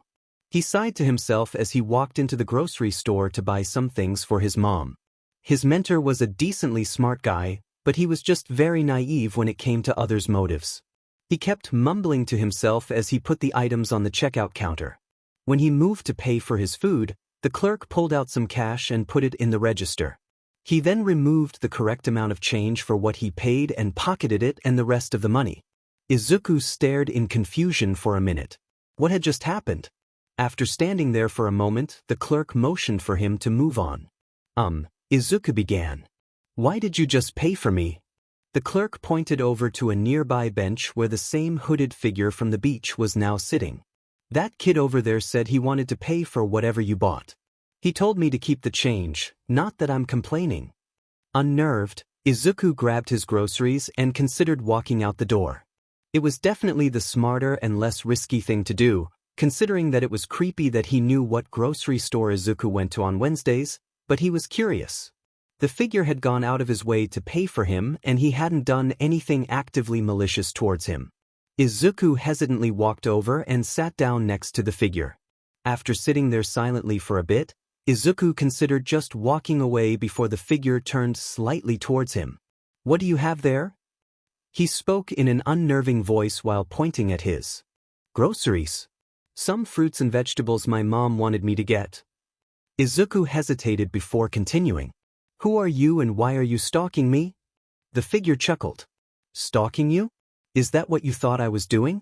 No, I was just watching you clean up the beach. It's really needed cleanup for a while, so I kept meaning to thank you. I'm just kind of awkward and didn't know how to approach you. Izuku stared at him. Did he really think he was stupid enough to believe an excuse like that? For now he'd play along and try and find out more about this guy. Before he could get out a word, the figure offered a gloved hand with 2 fingers cut out. It was unnerving how similar they were to his. Either way, it's nice to meet you. My name is Arakashigmurtoa, what's yours, oh great beach cleaner? He said teasingly. Izuku felt more bad vibes the longer he talked to this guy. His tone felt fake and his words felt very practiced. The name was almost certainly either foreign or fake, and considering the perfect Japanese he was speaking, it was most likely the later. Izuku hesitantly reached out with his own gloved hand and shook. My name is Izuku Midoriya. It's nice to meet you, Izuku. Do you have some time to just chat? Izuku hesitated. The smart thing to do would be to say he had to leave now and walk home, but he was curious about what the man wanted. He should make preparations in case he did kidnap him or something though. Sure, just let me text my mom. Holding the phone close to him, but not close enough to R's suspicion, he activated a timed message with the location of the grocery store and a rough description of the hooded man. If he didn't cancel it in 90 minutes, it would send to his mother. Alright, let's talk. Izuku walked away from the store towards home, not sure how to feel. He and Arakishig had talked for a while. They talked about games, manga, politics, and a few other things. Nothing suspicious, just an everyday, normal conversation. Just before he left, however, Arakishig had told him that he would be there every Wednesday to talk if Izuku wanted to. On one hand, the figure he talked to was untrustworthy at best. His name was obviously fake, his excuse was unlikely at best, and his outfit was clearly trying to hide something. On the other hand, he hadn't really done anything wrong. He hadn't asked for his address, he hadn't asked for personal information, and he definitely didn't seem to know much about him. If he was a kidnapper or Pefli, he was one of the worst he'd ever heard of. Then there was his offer to talk more. It was either legitimate or a way for Arakishig to trap him some other time. Against his better judgment, he was considering it. The thing is that he lacked friends. People rarely ever talked to him due to his odd appearance and scary quirk. The only people he talked to on a consistent basis were his mom, his dad, and All Might. While it wasn't bad to talk to them, his dad was rarely around, his mom was paranoia incarnate, and All Might was more of a mentor than a friend. His conversation with Arakishig was the first real casual conversation with someone he'd had in a long time. It was nice. Did that mean he trusted him? No, he was definitely still suspicious of him. But would he talk to him again? Probably. Besides, Izuku thought to himself as it cancelled the timed message. I can take precautions. It had been 8 weeks since his first conversation with Izuku. Just as he'd hoped, the kid had come back every subsequent Wednesday to talk to him. While the kid was obviously still suspicious of him, he seemed to crave the conversations they had. To an extent, he enjoyed them too. Shigaraki was very lonely as a child. He'd never really had a real friend before. It was always training or video games. In his conversations with Izuku, he was able to just enjoy sitting next to him and talking. It was refreshing, to say the least. Through his conversations, he had gradually gotten more and more about Izuku himself, and what he learned fascinated him. He learned about Izuku's fascination with heroes and his fanatical, yet impressive, analysis of them. He learned about his kind and self-sacrificial nature that was completely different to his own. He learned about his self-doubts and training. It was fascinating, like a particularly well-developed NPC. He had, of course, avoided letting Izuku know anything in particular about his private life, at worst giving him very vague impressions. He was sitting on the bench as usual when Izuku came up to him as normal and sat on the bench. Something was off. Izuku had avoided putting pressure on his left arm while sitting down and was continuously rubbing it. "Did you hurt your arm or something, kid?" Shigaraki asked in a monotone voice. Startled, Izuku looked back down and sighed. "Yeah, it's just from a bully from my school. He's scared of me because of my quirk and torment me because of it." Shigaraki was intrigued. This is the first time Izuku had mentioned this quirk. He had kept meaning to figure out more about Izuku's family and quirk during their conversations to learn more about why he looked so similar to him, but he'd never been able to figure out how to do it naturally. Now's my chance. That reminds me, what is your quirk anyway, Izuku? Izuku blinked for a second, before sighing and holding out his hand. Do you have anything you don't mind losing? Shigaraki reached in his pocket and pulled out a pencil he kept in his pocket in the occasion that he would need it and handed it to Izuku. Izuku took it from his hand before hesitantly taking his left glove off. He then reached forward and grasped the pencil with the tips of his fingers, turning it to dust in seconds. Shigaraki stared gobsmacked as Izuku put his glove back on. How did he have the exact same quirk as him? There was no way. The chance of meeting someone with a similar appearance to him and the same quirk was astronomical. Izuku saw his stare and looked downtrodden. "I knew you'd be scared of it." Izuku mumbled to himself. Shaking off the shock of what he'd just seen, Shigaraki quickly thought of what he could do to rectify his mistake. You misunderstand. I'm not scared of your quirk, I'm in awe of it. It seems like a powerful quirk for anyone who wants to be a hero. Shigaraki forced the last words out of his mouth. Can you explain how it works? As Izuku droned on about how his quirk worked, Shigaraki stared and thought about the implications. He knew that his parents were dead by the time he was 5, so it was impossible that they had another kid. Did his father have a brother or sister perhaps? If he did, he never talked about them. He'd have to figure it out on his own. Shigaraki stared back down at the kid. Congratulations, kid. You just became even more interesting. Izuku stood at the edge of the beach 2 weeks before the exam. He had done it. He had overcome All Might's plan. Laughing, he fell backwards into the arms of All Might behind him. I did it, All Might. I beat your test. All Might chuckled down at the exhausted teenager. Yeah, you did. In fact, I think you went even further beyond what I originally thought you would do. You truly surpassed my every expectation, young Izuku. It is time for your reward. Izuku stood up and turned to All Might. All Might reached up and picked a lock of hair, before holding it out to Izuku. Eat this. Izuku stared for a second. What the actual F dashed? Izuku had spent the last 2 weeks with All Might going over the theory of one for all and how it worked. After a disastrous first attempt. Cool, I didn't know my arms could bend that way. They can't. Oh. I think you should take me to a doctor. He had learned how to summon one for all and use it. Of course, he still broke his bones every time he used it, but it was a start. He stood in front of UA, ready to take on his first real test towards becoming a hero. Now, for his first step to becoming a hero. He tripped and started falling face first to the ground. I hate the universe. Just before he hit the ground, he felt himself stop falling. He then feels himself being pulled up and set on his feet. Confused, Izuku turned around to see an odd sight. A girl who was only slightly taller than him. She was moderately pretty with short brown hair, 2 seemingly permanent blush marks on her cheeks, and a kind face. Sorry for not asking your permission to use my quirk, but I figured you wouldn't mind. Izuku blinked. This was an awkward situation. Pretty girls usually avoided him like the plague. He hadn't had one talk to him willingly in years. Well, either way, good luck on the exam today. She yelled excitedly as she ran into the building. Izuku was suddenly reminded of why he was here and ran in after her. The inside of the auditorium was packed. He looked around for a seat and found one empty one. Next to Katsuki. He sighed and moved over to the seat before sitting down next to the glaring Katsuki. He really didn't have another option. Suddenly the stage in the front of the auditorium lit up, revealing a tall blonde man with speakers on his shoulders. What is up, participants? Thanks for coming today. Can I get a woohoo? Izuku leapt up and yelled woohoo at the top of his lungs, only to realize no one else had. Well, this is awkward. Huh, tough crowd. Present Mike muttered to himself. Well, either way, let me explain the exam to you. After a brief explanation of the exam, Present Mike asked for questions. One examinee stood up and got his attention.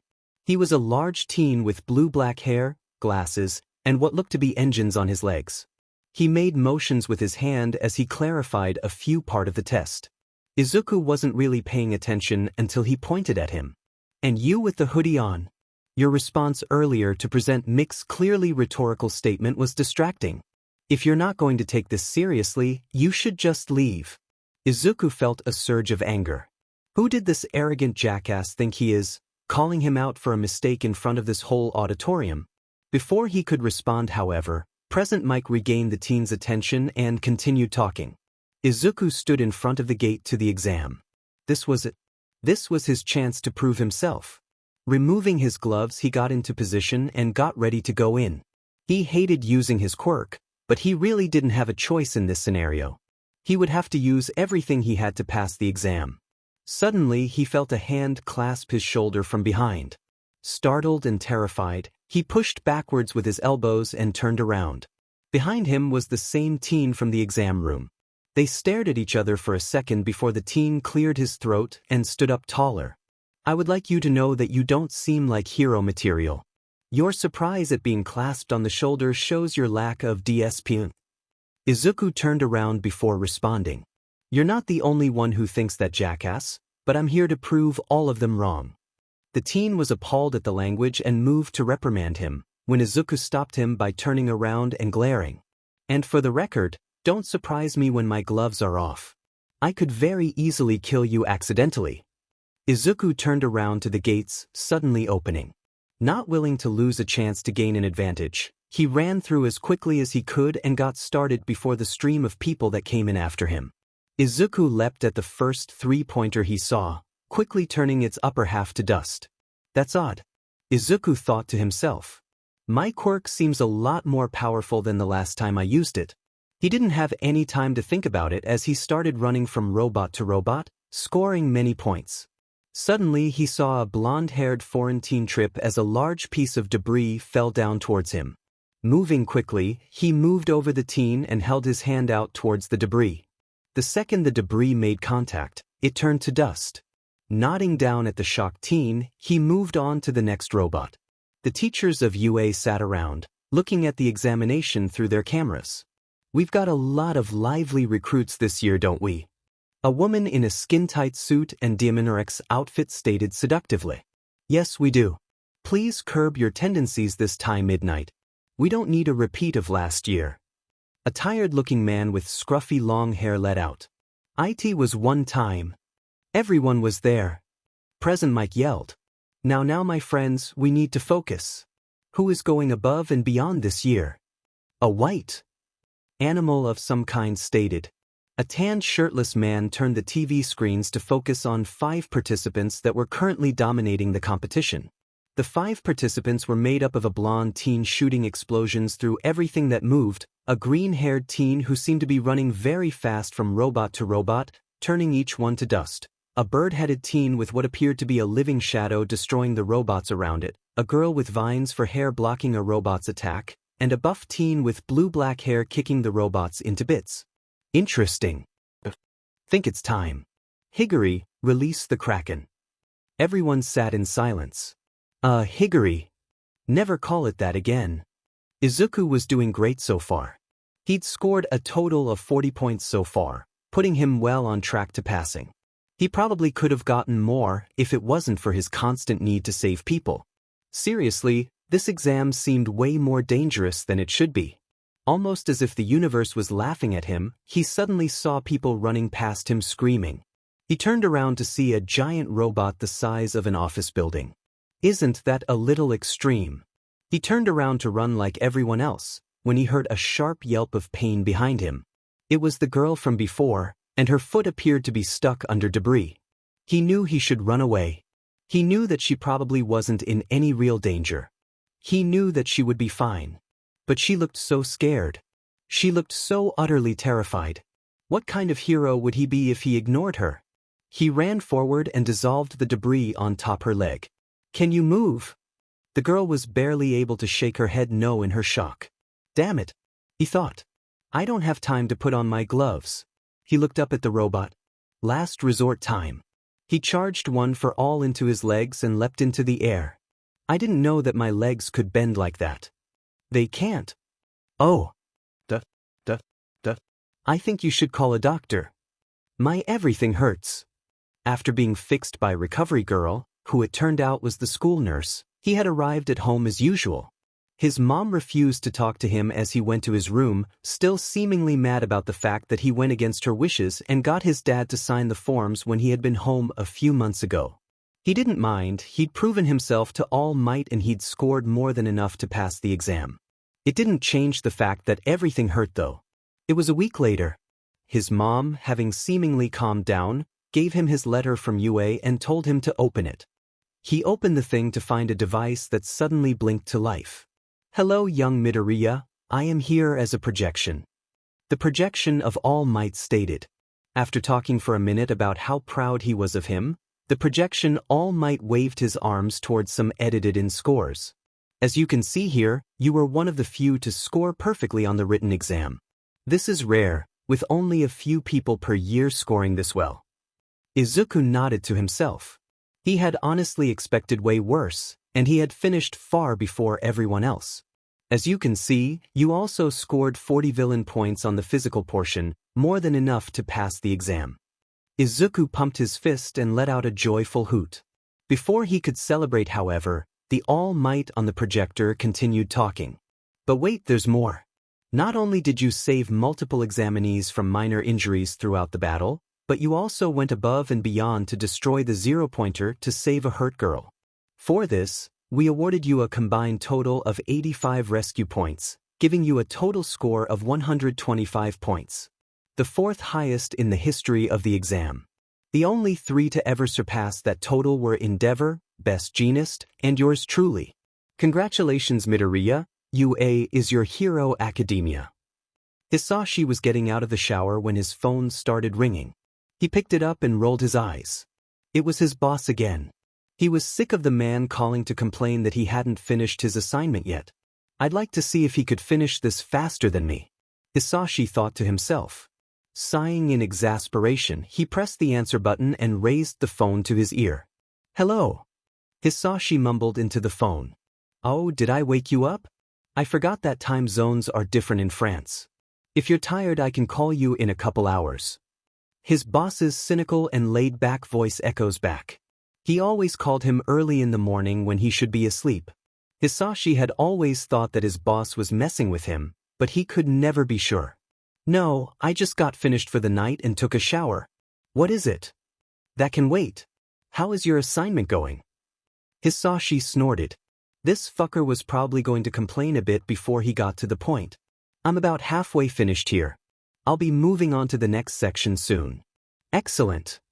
Hisashi blinked in surprise. His boss never complimented him. What was going on here? Why are you calling me? Nothing too important, just a reassignment to a new location. Hisashi groaned. So that's why he'd been buttering him up. He was reassigning him again. Where is it this time? I think you'll like your new assignment, considering it's in Mizudafu, Japan and its surrounding district. His boss said in an uncharacteristically happy tone. Hisashi stood there in shock. He was being reassigned to his home. Thank you so much, boss. Though, why are you sending me there? I've requested to be reassigned there multiple times. Hisashi asked cautiously. His boss laughed. Always the cautious one, aren't you, Hisashi? Can't you believe that your boss just wants to be a nice guy for once? No. His boss laughed even harder. Well, you're right. There's a couple of possible new recruits we were considering in the city. You have one of the highest success rates when it comes to recruiting.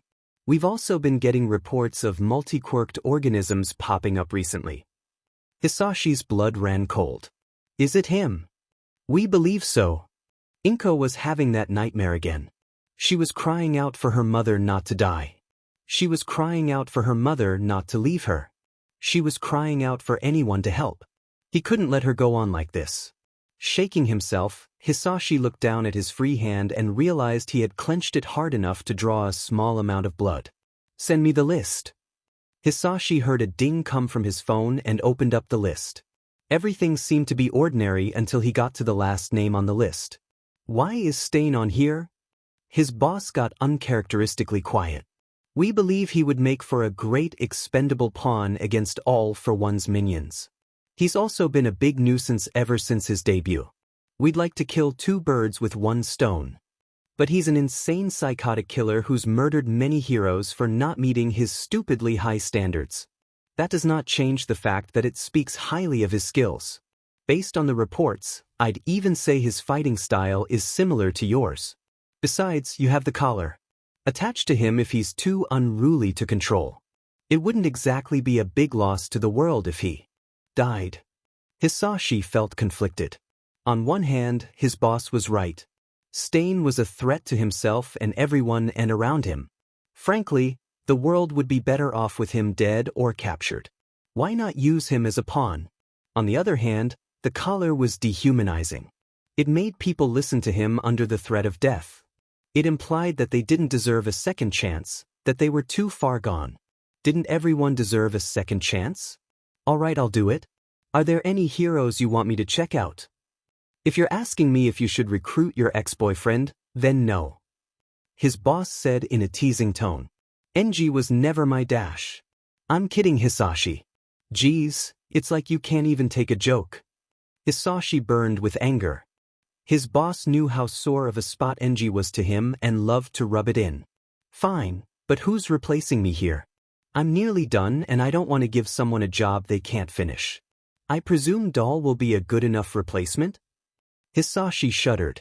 Yes, as long as I don't have to interact with that creepy a-hole. Good, I will call you with more details later. Hisashi hung up and smiled. He could finally go home and see Inko and his little Izuku again. It may have only been a few months since his last visit, but he was excited to see them again. Then he remembered what his boss said about the chance of him being back. He couldn't let Inko go through that again. He would do anything for her. He pulled his katana out of the sheath on the wall and started sharpening it. Anything. Katsuki walked outside of the principal's office with Deku, seething in anger. How dare this villainous bastard get accepted into UA? He was nothing but a trial for Katsuki to overcome. This fucker had humiliated him twice already, and now he wanted to ruin his backstory too. Once they were far enough away, Katsuki grabbed Deku and slammed him against the lockers. What the F do you think you're doing, you villainous sheet? You're ruining my backstory. Deku stood there the same as usual, but he looked different somehow. He looked so much more confident. Deku reached out with his hand and hesitantly gripped Katsuki's upper arm. Katsuki, let go of me. His voice was so calm and relaxed, mocking Katsuki like he wasn't even a threat. Katsuki clenched his teeth and let go. The fucker's hand creeped him out. Why are you going to UA, shitty Deku? Izuku calmly took a breath, before looking him dead in the eyes. I just want to save people, Katsuki. That's the duty of a hero after all. Katsuki sneered. The duty of a hero is defeat as many villains as possible. Saving people is a job for the extras on the sidelines. Izuku gave him a deadpan look. Katsuki, who do you think has the highest number of resolved cases? Katsuki snorted. What kind of question is that? Obviously, it has to be All Might. Izuku shook his head. No, Endeavor currently holds that record. All Might is the #1 hero due to his ability to both help and beat down those weaker than him. Izuku started walking back towards class before pausing and turning around. From my point of view, you're only good for one of those things. Katsuki stared at his back as he walked away. Izuku walked into the kitchen to find his mother had already finished breakfast. He hesitantly sat down at the table across from her. She was reading a newspaper, with the headline talking about a recent team-up between Ingenium and two vigilantes named Crawler and Popstep. Izuku hesitantly ate his breakfast in silence. Izuku. His mother suddenly broke the silence with, "Why is Mom?" She put the newspaper down and sighed. I know I've been hard on you these past couple months. I'm just so afraid of you getting hurt or attracting too much attention. I just want what's best for you, sweetie." She looked so downtrodden and regretful. He couldn't allow her to feel that way. "It's fine, Mom. I understand how you feel. It's just, this is my dream. This is what I've always wanted. I just want to help people, Mom, and I would hate myself forever if I let others suffer and did nothing about it." She sighed. I understand, sweetie. I still feel upset that you went against my wishes, and I still don't want you to do this, but I just want you to know that I'm proud of you." Izuku got up and hugged her. "I love you, Mom." She hugged him back. "I love you too." Izuku stood hesitantly outside of his new classroom. It felt unreal that he was here. Did he even really deserve to be here? Hopefully, Katsuki and that a-hole from the exam weren't in here. He opened the door. "Get your feet off that desk." The a-hole from the exam exclaimed to Katsuki. "Does the universe just hate me?" The teen suddenly looked over and started walking towards him. By the time he processed that the a-hole was walking towards him, he had already reached him. Suddenly, the teen bowed in front of him. "I apologize for my rudeness during the exam. You figured out the true nature of the exam. You are truly the superior hero." The true nature of the exam? What was he talking abo? Oh, he meant the rescue points. Izuku rubbed his head. I didn't know about the rescue points if that's what you're talking about. I just wanted to help people. Ida looked up in shock. You didn't even know about the true nature of the exam and you help people? That makes you even more of a superior hero to me. Please accept my most sincere apologies. This guy was very forward. Izuku didn't really know how to respond to him. As he was considering his response, he heard the door open behind him. Hey, you're that weird guy from the exam. Izuku turned around to see the girl he saved during the exam. Hi. You were so cool destroying that zero-pointer. You were all like Dash. Why was she talking to him?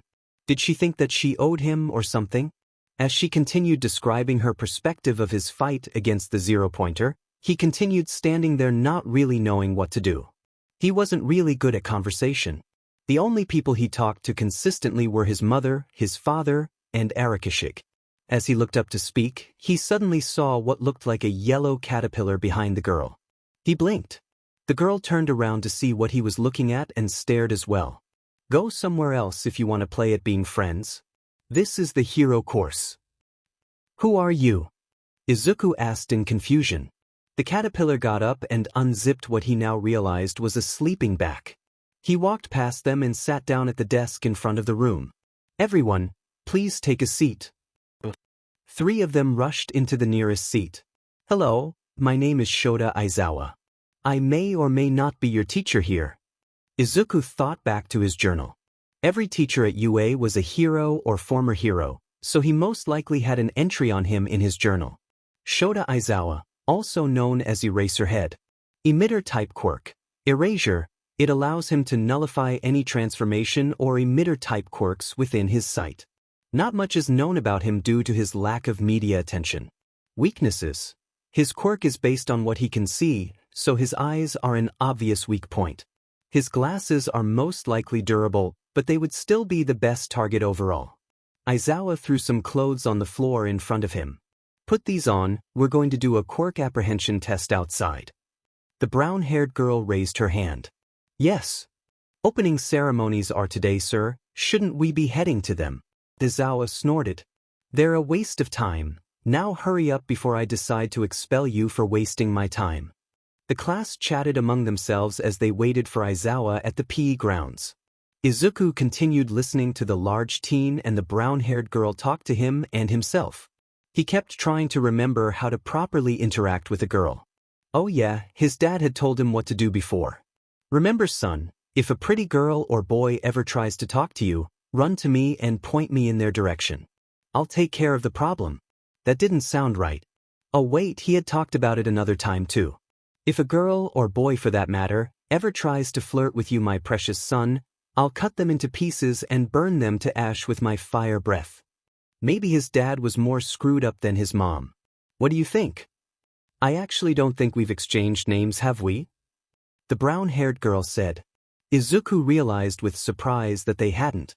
My name is Izuku Midoriya. The girl smiled. Hi Izuku, my name is Ochako Uraraka. My name is Tenya Ida. The large teen stated. Izuku smiled. Before he could attempt to continue talking to them, he saw Eraserhead walking towards the class out of the corner of his eye and straightened up, with the rest of the class following suit. Aizawa stood in front of them with an uninterested expression. Today you will be performing a quirk apprehension test. In this test, you will be performing a normal middle school physical exam, except now you'll be able to use your quirks. Izuku Midoriya, please step forward. Izuku perked up and walked forward to the podium, ignoring the hateful gaze he felt from Katsuki off to the side.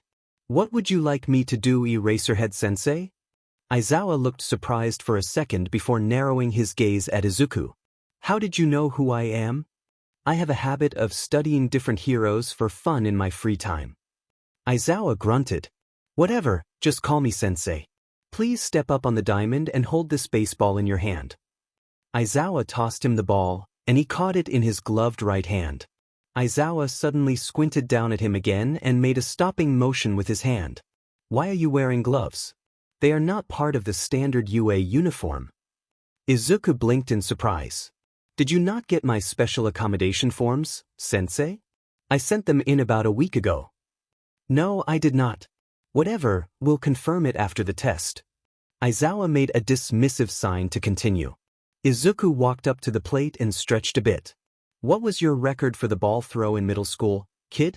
About 80 or so meters, sensei. Aizawa shook his head in approval. Impressive distance without a quirk, but this time I'd like you to try utilizing it with your quirk. Well, with all due respect, sir, I don't think my quirk is suited for this. Aizawa looked back disinterested. I saw it during the entrance exam screening. I was asleep about half of it, but I caught the part where you destroyed the zero-pointer with a single punch. I also noticed you turning many robots into dust with your strength. I did do both of those things, sir, but my quirk is weird. Well, Izuku thought to himself. Time to use this stupid cover story. I have one of those weird quirk mutations where I develop two seemingly unrelated quirks.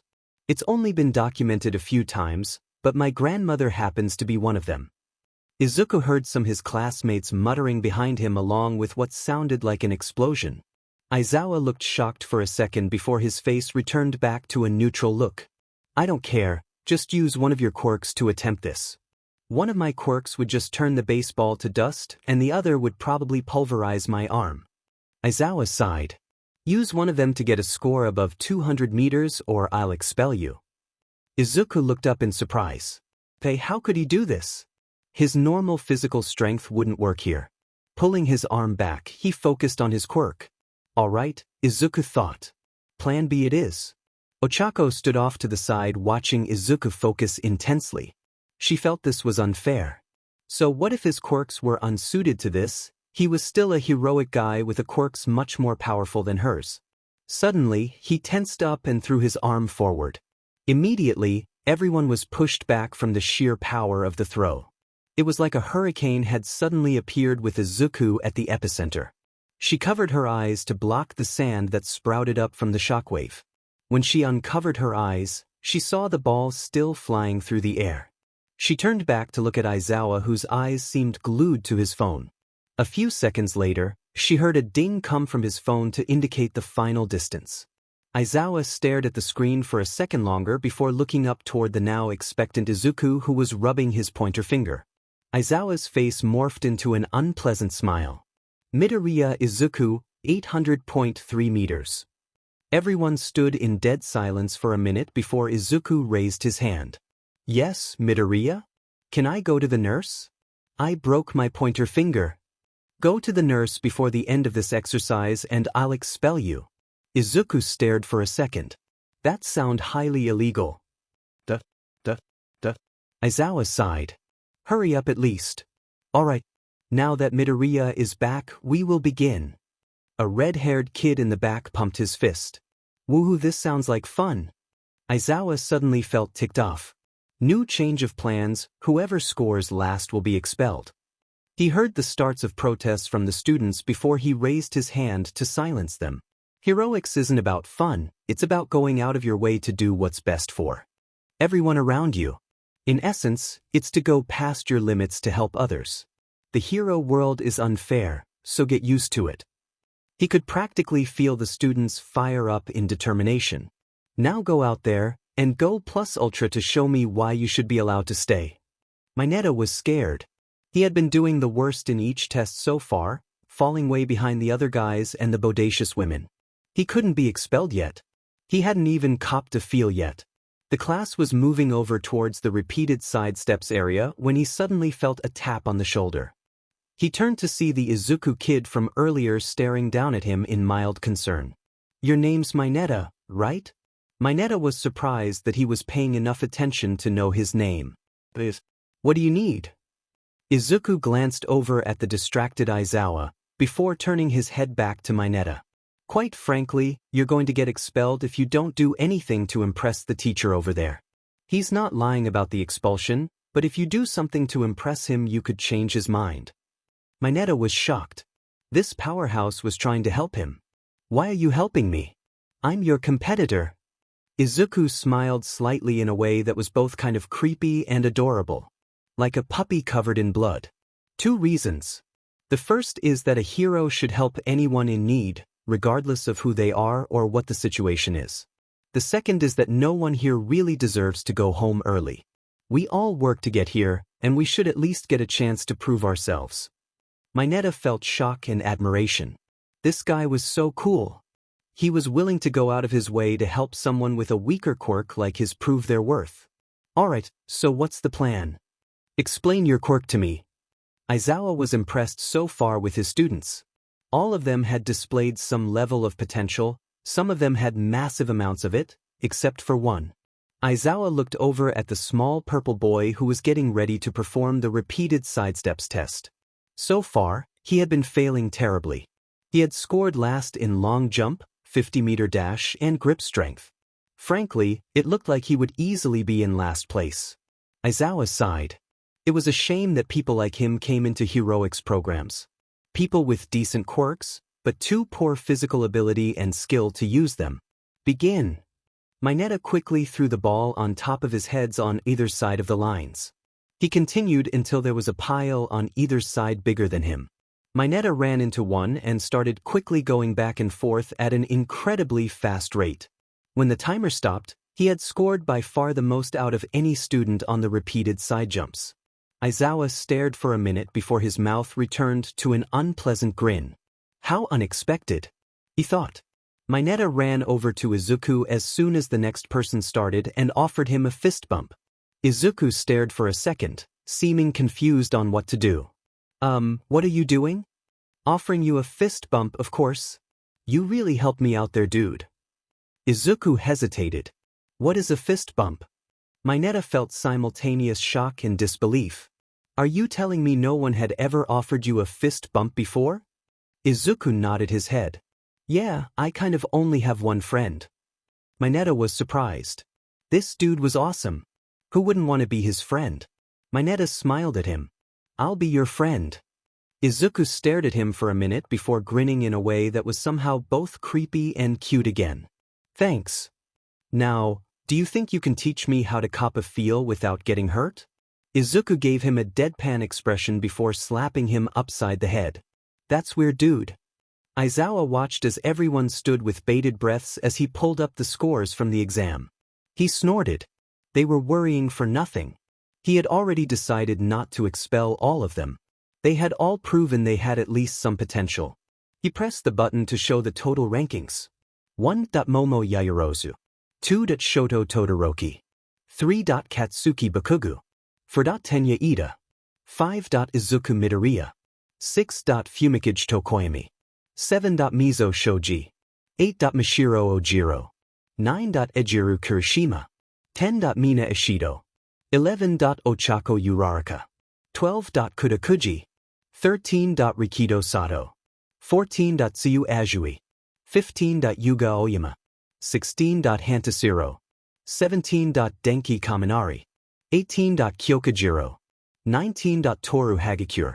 20. Minoru Minetta. Minetta looked down in misery as he saw his ranking. Also, I lied about the expulsion thing. Everyone looked up in surprise at his lie. It was merely a logical ruse to bring out your full potential. As he listened to everyone complain and whine, he sighed. He was surprised by this year's class. Every one of them showed potential and he was looking forward to the rest of the year. Now hurry up and pack your things, class is dismissed for the day. Izuku stood outside the principal's office. After saying goodbye to Uraraka, Minetta, and Ida, he had gone up to Aizawa-sensei and asked for a copy of his classmates' quirks from the quirk database. After a moment of surprise, he had directed Izuku to the principal's office. What he was asking for was illegal, but not strictly enforced. As he was considering leaving, the door finally swung open and he walked inside. At a desk was some strange rat creature with a massive scar over his left eye. Nizu. Mutant-type quirk, high spec. It grants Nizu large amounts of intelligence as well as altering his biology to be able to speak, think, and act like a human. Weakness, extremely vulnerable to physical attacks due to his small size. Hello, Mr. Midoriya, what can I do for you today? Izuku hesitated before pulling his journal out of his bag. I have a habit of studying villains and heroes in my free time. It's something I enjoy doing and I'd like to do it with my classmates. Nizu looked surprised before holding out his hand for Izuku's notebook. Midoriya handed the notebook to him and was surprised to see him skim through the entire book at an incredibly fast pace. Nizu held out the notebook towards him while nodding. "This is quite impressive, Mr. Midoriya. The detail is astonishing and the inferences are shockingly accurate for what little you had to work with. I'm honestly impressed." Izuku blushed at the high praise. "As for your request, I can't just let you take files on your classmates out of school. The possible ramifications if someone unsavory found them are devastating." Izuku looked down in sadness. "But that does not mean that I can't let you look at them here." Izuku looked up in surprise. "As long as you keep your analysis notebook and class files here, I'd be willing to give you files of the whole school to analyze. After all, it is my job as an educator to help children build their skills." Izuku smiled and pumped his fist. "Are we in agreement?" "I believe that would work for me, sir." "Good, now go home." As Izuku left, Nizu smiled. It seemed that he had finally found someone with an intellect he could hone. The notes were good, but they needed improvement. If he trained the boy well enough, he may even rival his father. Izuku walked out and was surprised to find Minetta, Uraraka, and Ito waiting for him. "Why are you guys still here?" Uraraka giggled. "We were waiting for you, silly." Izuku stood there for a moment, considering the possibilities. Did they feel that they owed him somehow? Minetta had said he wanted to be his friend, but he wasn't fully convinced. Uraraka could feel like she owed him for his rescue of her during the entrance exam, but he had no idea why Ito would feel some obligation to him. Why? The three of them stared at him in confusion. "Why are you being so nice to me? People usually avoid me like the plague, so I'm wondering why you're being so nice to me." The three of them exchanged glances before turning their eyes back to him. "Well, we kind of want to be your friends. You just seem like a nice guy. If you don't want us to be, it's perfectly fine." Uraraka responded while rubbing her head. Izuku stared for a second before smiling. "I'd love to be your friends." Uraraka smiled, Minetta pumped his fist, and Ida grinned slightly. They started walking towards the train station together, with Uraraka and Minetta doing most of the talking. Izuku still felt confused but enjoyed the company. It felt more pleasant and warm than his talks with Arakishig. He could get used to this. Kurogiri watched as Shigaraki swept away the remains of another possible recruit who had offended him. The possible recruit had made the mistake of insulting Shigaraki's gloves. He had called him a beach for needing to wear gloves in such warm weather. Shigaraki had promptly disintegrated the idiot. Incidents like this were common but strangely had become rarer over the past couple of months. Kojiri had noticed Shigaraki's absences and unusually pleasant moods these past couple months.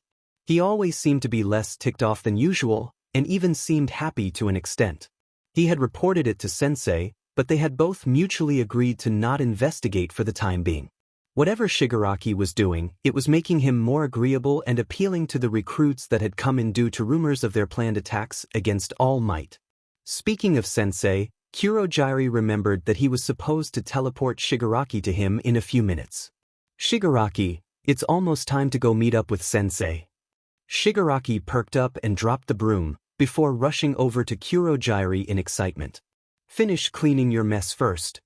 Shigaraki grumbled about stupid cannon fodder and their insults as he walked over to the fallen broom and continued sweeping. Shigaraki was excited. It had been months since his last visit with Sensei. He always claimed he was busy with something, so he was excited to finally see him again. Kurogiri warped them through to Sensei's room. Against the wall, Sensei sat with his helmet on. "Shigaraki," Sensei began. "I'm glad to see you in good health." "What about you, Sensei? Are you feeling any better?" Sensei sighed, releasing a burst of steam from his helmet. "Unfortunately, no. My body has been getting weaker recently, if anything." Shigaraki felt a twinge of pain. He couldn't lose Sensei, he was like a father to him. Before he could continue, Sensei held up his hand. "Enough about me, how is your plan shaping up to kill All Might?" Shigaraki hesitated before continuing. "We currently are planning to break into the school soon and retrieve a schedule of when and where All Might will be. We plan to use the media as a distraction." Sensei let out a metallic hum. What about your plan to kill All Might? He may not look it, but he is rather intelligent. Shigaraki grinned darkly. We're planning to distract him with the cannon fodder we're recruiting. While they distract him, Kurogiri will warp my hand onto his weak spot. After that, we'll let my Quirk finish him off. A fine plan indeed, but one full of holes. Shigaraki blinked in confusion. None of the fodder you and Kurogiri gathered will even last a few seconds against All Might. He should be able to just dash through them straight to you. What would you change then, Sensei? Shigaraki felt an aura of amusement radiate of Sensei before he brought a hand up and pressed a button on his helmet. Dr. Tsubasa, would you kindly send the Nomu in? Suddenly, the doors behind them burst open. What stepped out was a hideous black creature with black skin, an exposed brain, and a bird-like beak. Sensei gestured towards it. This is Nomu 1-1, a human eye modified to create a perfect counter to All Might. It possesses the quirks of regeneration, shock absorption, and super strength. Am I correct in saying that he will be a satisfactory distraction? Shigaraki grinned at the monstrosity in front of him. He will do nicely. Hisashi pulled the lever on his chair and leaned back in his seat. His boss had managed to secure him a first-class seat to Japan. The guy was an a-hole, but he was an a-hole that could easily secure top-notch amenities for his employees. Hisashi grimaced. Of course, the only reason he'd gotten this seat was as an apology. Hisashi, he's an important asset and informant for our organization that could help you immensely. Hisashi growled. Is that supposed to make me trust that a-hole? Every time I'm around him, I feel like he's going to try and kill me for existing. His boss sighed through the phone. Hisashi, I don't like working with him either. That man is insane, and honestly, we were planning on getting rid of him before he accepted our mandatory offer to join us. I voted to kill him on the spot, but I was ultimately unable to gather enough support. How is that supposed to make me feel better? He could hear his boss's teeth grind through the phone. It's not. What I'm trying to say is that he's our asset, so we might as well use him. There's also the fact that we need you to keep an eye on him. Some rumors have been floating around that may warrant his execution, and we'd like you to confirm if they're true or not. Hisashi punched the wall in front of him as hard as he could, accidentally punching right through it. Don't think I didn't hear that, Hisashi. Stop acting like a petulant child. And just work with me here. You don't get it, do you? I'm going to be near my family. If I screw up, he'll have an excuse to go after them. Hisashi could hear what sounded like talons drumming hard against wood through the phone. You are correct. I had forgotten to consider that. A moment of silence followed. How about this? If at any point you feel like you or your family is in danger, I give you permission to burn the fucker to a crisp. I'll take full responsibility. Hisashi was shocked into silence for a moment. Are you sure you want to go that far for me, boss? It sounds like a risky move for you. I've granted permission for you to do much worse, Hisashi. You're a more valuable asset than he is. Hisashi thought the offer over. Anything else? That I'll throw in a first-class plane ticket as an apology for making you do this. One apology for a hole in the wall later and he was off on his flight. Hisashi sighed. He really didn't want to work with that man, but he really didn't have an option. Besides, he would be taking full advantage of that permission to kill him if he felt like it. I'll put off these thoughts for now. What should I do first when I get back to Japan, though? Hisashi thought to himself. He knew that he hadn't visited Fuyumi and Tuya since they were children, so he should check up on them if possible. Hopefully, they would come alone and not with Enji. Hisashi grimaced. Morally, he knew that he should check up on his former friend and see if he had finally gotten himself some help, but he already knew that Enji hadn't. Hisashi sighed and rubbed the knife hidden in his sleeve to make sure it was still there. He really wanted to help his former friend, but he was scared to see if Enji had fallen even farther without him. The last time they had talked had been the day that he had seen just how far Enji was willing to go to be number one. He was about to surrender Enji. What the hell were you thinking? He was a criminal. It doesn't matter what I do as long as he's taken care of. He was just a kid. Hisashi shook himself out of his delusion and checked surroundings for suspicious activity. Seeing nothing, he looked back down at the knife in his sleeve. Enji had always been a loose cannon. Surely no one would blame him if he stayed away from him. Hisashi looked at his reflection and sighed. He couldn't just do that, however. The longer he avoided talking to him, the more of a threat he would be to himself and others. Well then, Enji, Hisashi thought to himself. I hope I'm wrong about you. Izuku yawned as he leaned his seat back slightly. It was his second day at UA and he felt bored with what they had been doing so far. He knew it was only the second day, but did class introductions have to be so boring? He noticed Ida beside him motioning for him to put his chair back down, and Izuku mumbled as he leaned the chair back forward. Their last class of the day was the ever-important Foundational Hero Studies. All Might was supposed to be teaching it and he hoped to God they would be doing something. I am here, coming through the door like a normal person. Well, that was convenient timing. Izuku thought to himself. Hello class, and welcome to the most important class in UA. This class is known as Foundational Heroic Studies. In this class, I will be teaching you the basics of being a hero. Well, at the very least the introduction is better than the previous teachers. Izuku thought to himself. Enough chit-chat, go to the locker room and put on your costumes. Do not worry about not having received them yet, because they are already hung up for you there. We'll leave for the training ground in 30 minutes. Izuku blinked in surprise. This was not what he'd been expecting, but he would take any reason at this point to get up and move around. Izuku admired the new hero costume he was wearing. It was a simple pitch-black jumpsuit with a black belt, knee-high black boots, and a mouthguard that doubled as a respirator in case of an emergency. An overall great costume for stealth in dark places. The real important piece, however, was the pair of elbow-length gloves on his arms.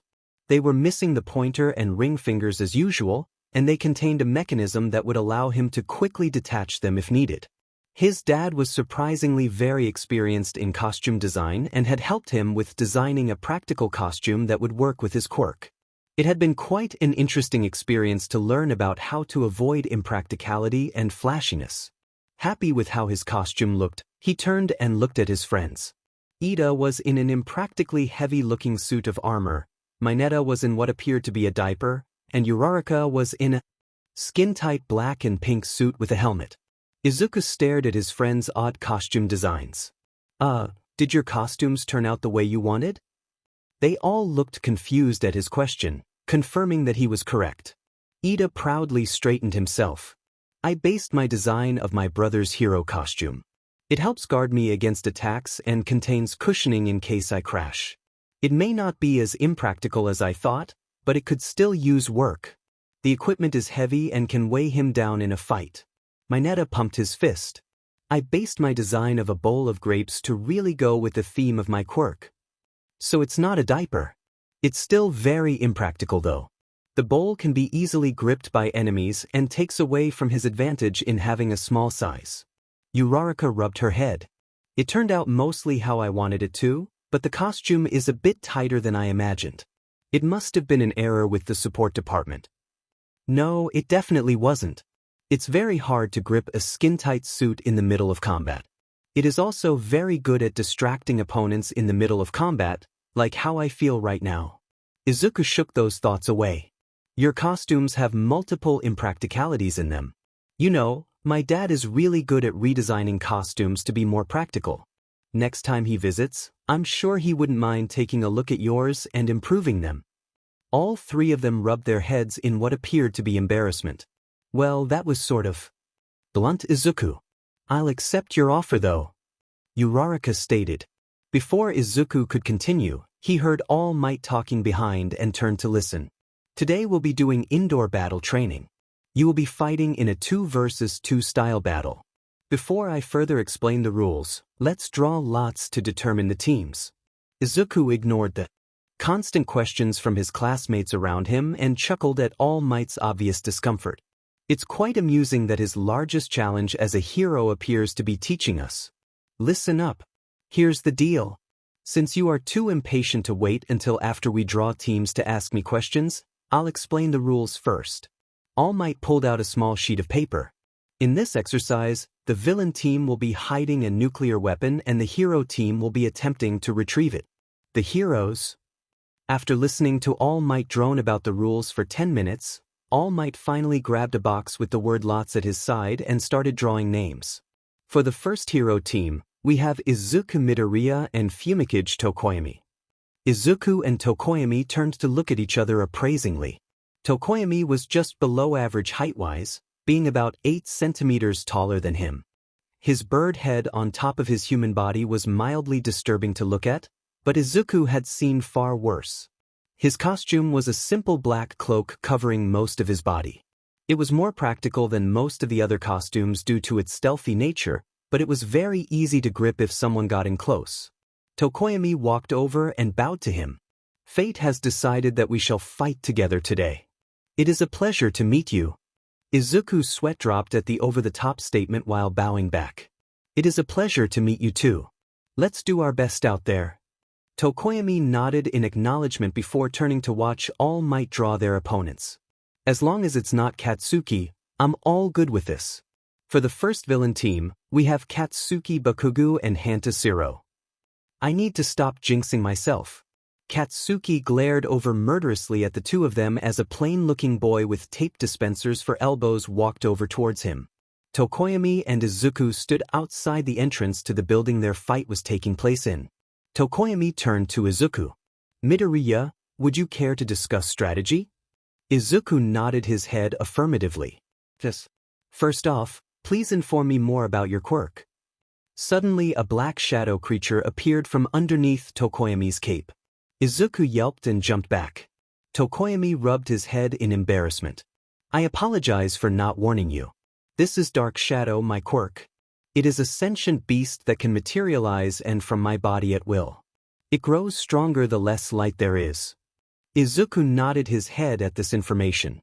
My quirks are decay and 1 strength.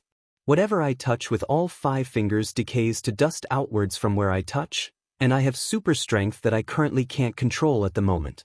Tokoyami looked like he wanted to ask a question but stopped himself as Izuku continued. Your quirk would be nearly useless against Katsuki due to the large amount of light he produces with his quirk. From what I know about Zero, he would be a far easier target for you. Ah, so you do know Bakugo. Izuku looked up in surprise. You referred to him with his first name, indicating that you two know each other well enough. 1. You also seem to know enough about his quirk to know that I would be useless against him. Izuku sighed. Yeah, Katsuki and I were friends a long time ago. We had a bit of a falling out and he hates me with a passion now. Tokoyami nodded in understanding. I know him well, Tokoyami.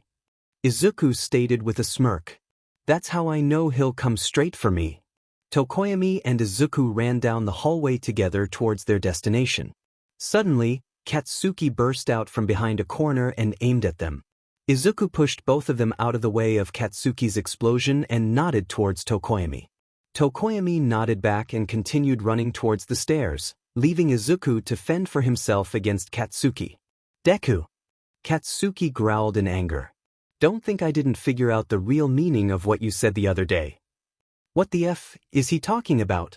At first I didn't know what you were saying, but then I realized that you comparing me to Endeavor was a way of telling me that I'll be second to you. What? Endesh. Katsuki slammed his fist against the wall. Don't lie to me, just fight. Katsuki threw a right hook at Izuku, which he easily dodged. Utilizing the momentary advantage, Izuku used Katsuki's momentum to flip him and slam him hard onto the ground. As he watched Katsuki get back up, Izuku felt a momentary twinge of anger. How many times had Katsuki had him in a similar position? How many times had Katsuki hurt him? He should kick him while he's down. He should make him feel all the pain Katsuki had inflicted on him. I'm so sorry. I'm so sorry. The young Izuku cried to himself. But he wouldn't. All he would be doing is proving Katsuki right in his belief that he was villainous. He couldn't blame Katsuki for his fear of him. That was entirely his fault. In his momentary lapse of concentration, he almost took a blast from Katsuki. Dodging the blast, he sent a roundhouse kick straight into Katsuki's gut, knocking him down again. I'm a lot better at martial arts than you, Katsuki. At this distance, your attacks leave you wide open. Katsuki growled and blasted himself up to his feet. Stop looking down on me, you piece of shit. I'm not going to let you humiliate me again. Izuku looked at him in confusion, before dashing away into a nearby hallway. Izuku ran as fast as he could away from Katsuki, ignoring the screams of Deku in the distance. After making sure the coast was clear, he activated the communicator on his ear. Tokoyami, status report.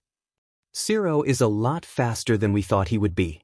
He keeps getting out of range of me and Dark Shadow. He keeps using his tape to fly from pillar to pillar before me or Dark Shadow can reach him. The room is also very bright, making my quirk a lot weaker. It seems Bakugo guessed the weakness to my quirk rather accurately, so he picked a location with a lot of light. Izuku nodded his head in thought. Understood, I'm going to head up to your position as soon as possible. Too bad you're never going to make it up there.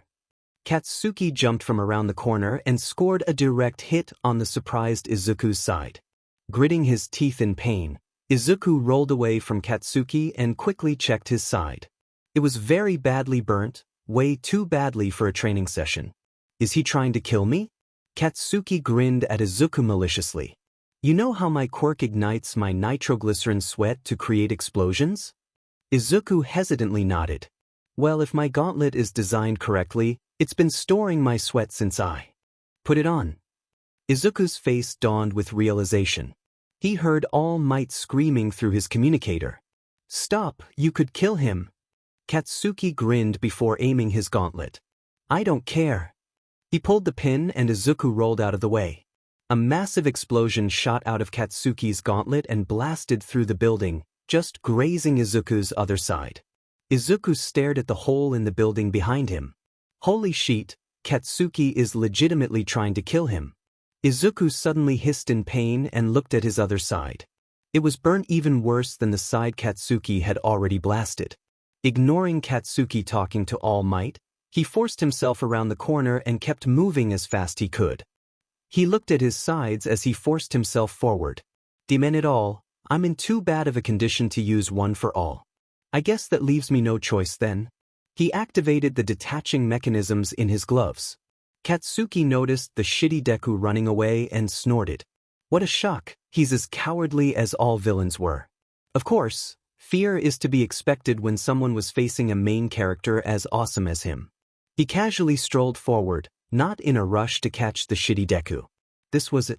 This was his victory over the shitty Deku that had humiliated him so many times. He needed to savor this moment. He turned a corner to see the shitty Deku standing at the end of the corridor with his gloves off. Katsuki stopped.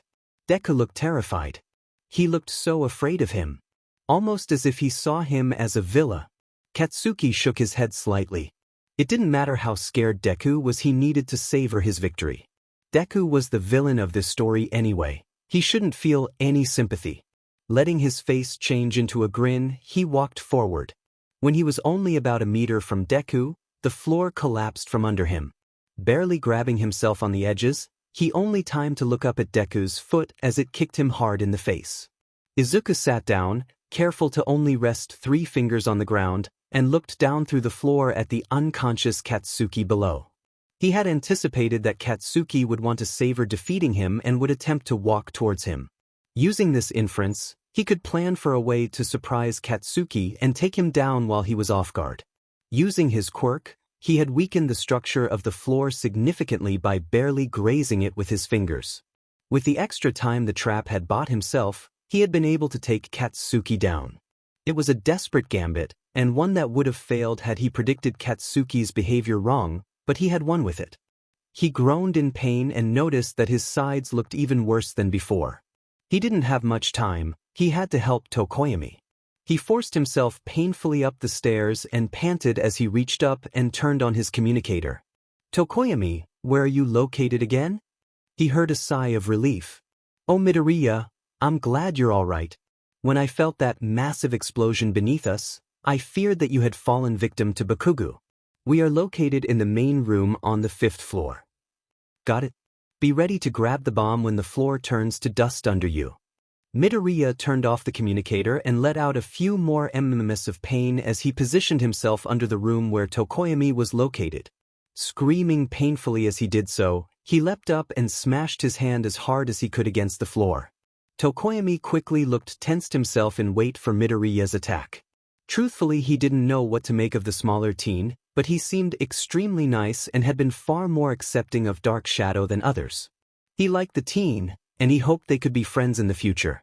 Suddenly he saw the floor turn to dust at the center of the room, quickly expanding outwards.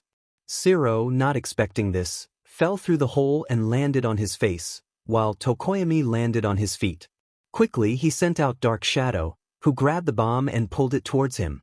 He tapped the bomb, ensuring his victory. Feeling happy with his victory, he turned towards where the floor had started to decay to celebrate with Midoriya. He suddenly stopped. Midoriya was standing, clutching his burnt sides in extreme pain. He looked up at Tokoyami with a smile before falling forward. Quickly, he sent Dark Shadow to grab Izuku before he hit the floor. He looked over Midoriya's burnt, unconscious body and felt a twinge of anger. He hadn't known Midoriya that long, but he seemed like a very kind and accepting guy. This was extreme to do to anyone, much less to him. Midoriya had woken up to his mother screaming about how she should mutilate All Might with her quirk, vividly describing the various organs she would pull out of him and then force-feed him. Noticing he was awake, Inko ran over and rubbed him on the head. "Are you okay, baby? I heard what happened and came as soon as I could." She was talking uncharacteristically soft. She must have been very worried. He looked down at his sides and noticed that they were completely healed, with only barely noticeable burn scars on both of them. He should be now that recovery girl healed him. Izuku looked right and noticed that Aizawa-sensei was in the room, with an expression that looked far grimmer than he usually did. "You were very badly hurt in your fight with Bakugo. The fact that he didn't kill you with his last explosion was a miracle." Izuku's eyes widened. "Bakugo? Is he okay? I roughed him up pretty badly." Aizawa looked at him in confusion. "He could have very easily killed you, and the first thing you do is ask if he's alright. You're either as suicidal as All Might or as selfless as him." Aizawa moved over and sat by his bed with a sigh. "Your mother predicted that you wouldn't want her to press charges, is that correct?" Izuku nodded his head. "It's my fault he hates me anyway. I hurt him by accident and that's why he's afraid of me." He barely heard Aizawa mumble, "Didn't seem that scared to me," before he continued. "Alright then."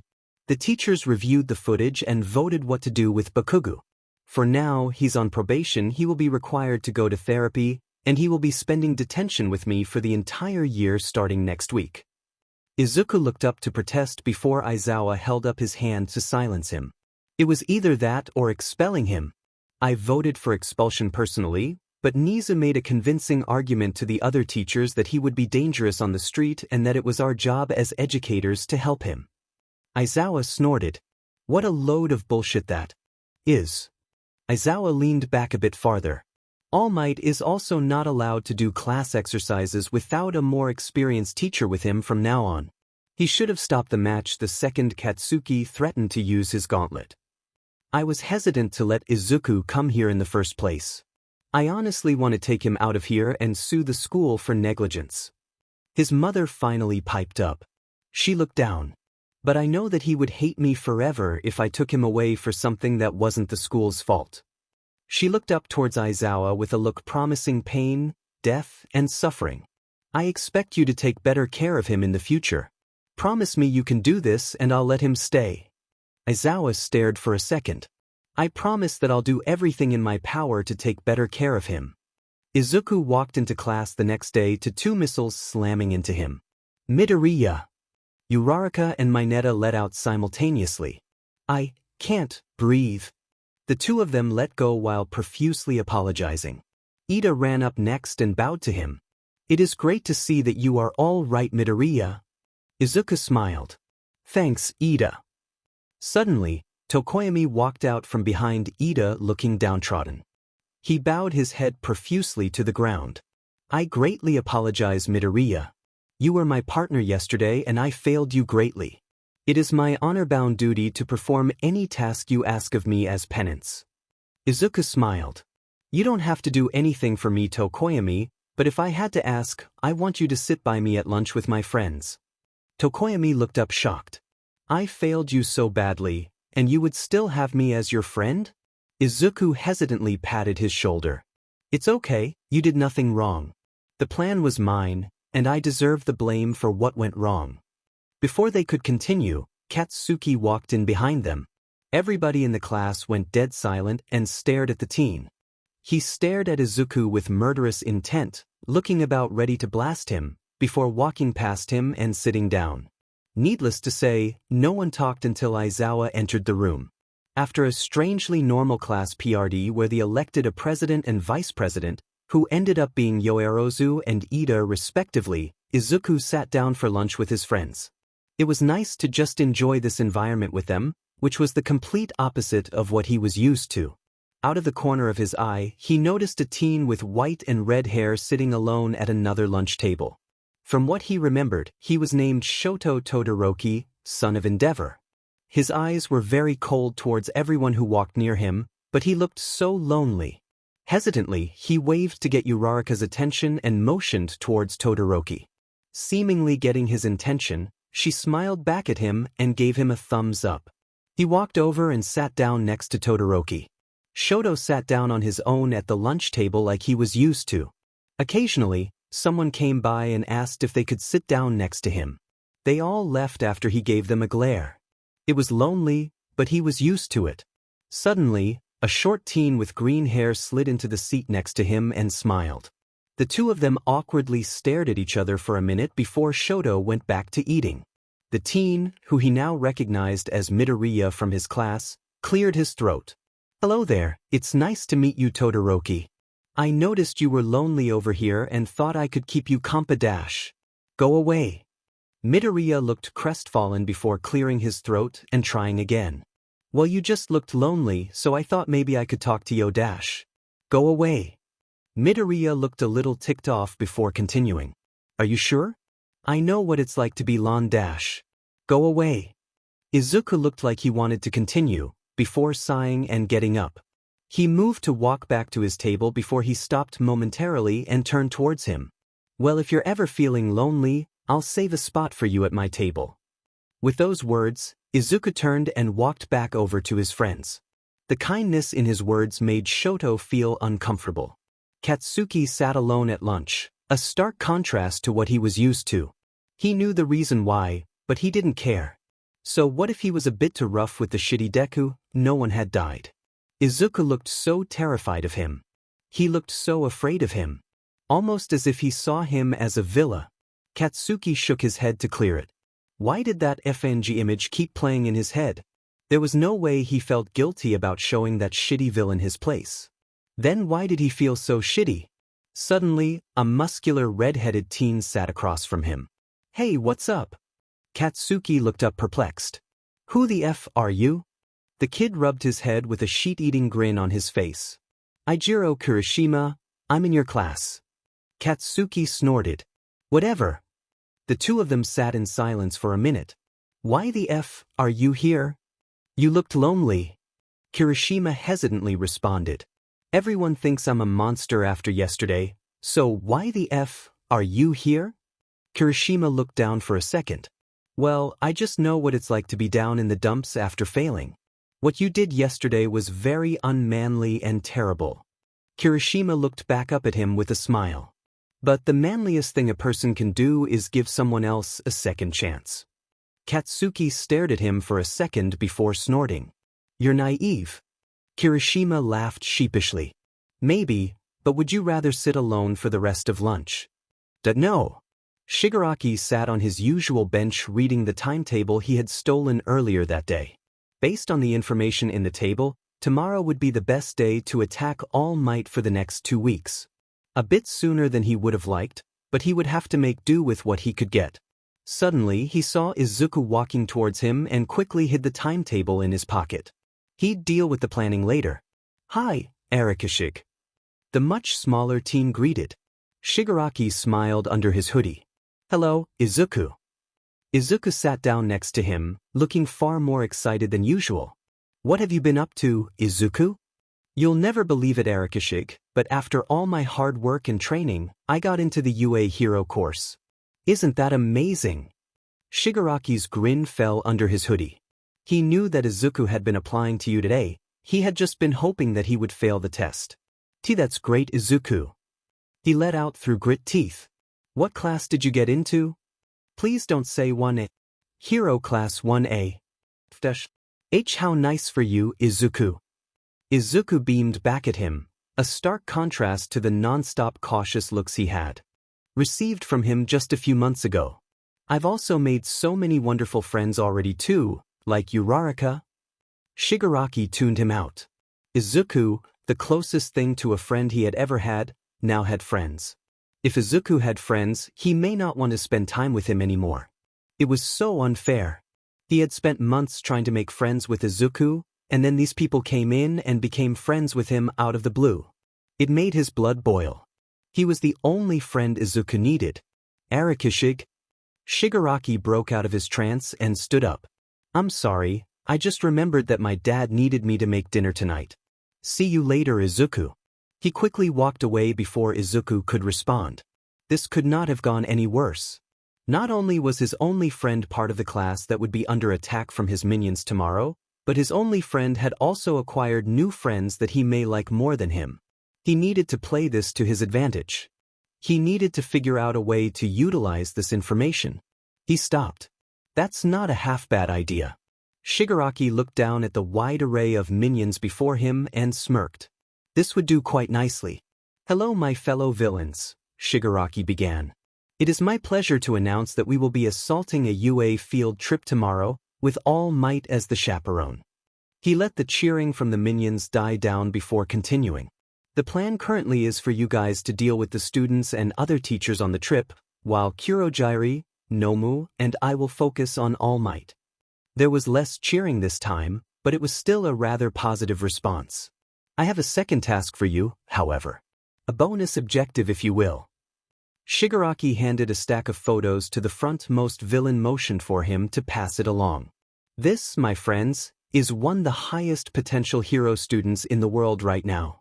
Your secondary objective is to capture him alive and bring him to me. Whoever completes this will gain double their current pay.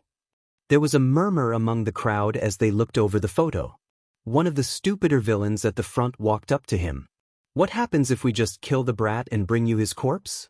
Shigaraki smiled maliciously before grabbing the villain by the face and disintegrating his head off. I'll do that to the person who killed him and their whole squad. Another villain more hesitantly raised his hand. Yes. Why do you want him alive so badly? Shigaraki chuckled as if that was the most obvious thing in the world. Killing All Might will be crushing to hero society. Kidnapping and turning a promising child to villainy would double the impact. Shigaraki smiled down at the photo of Izuku in his palm.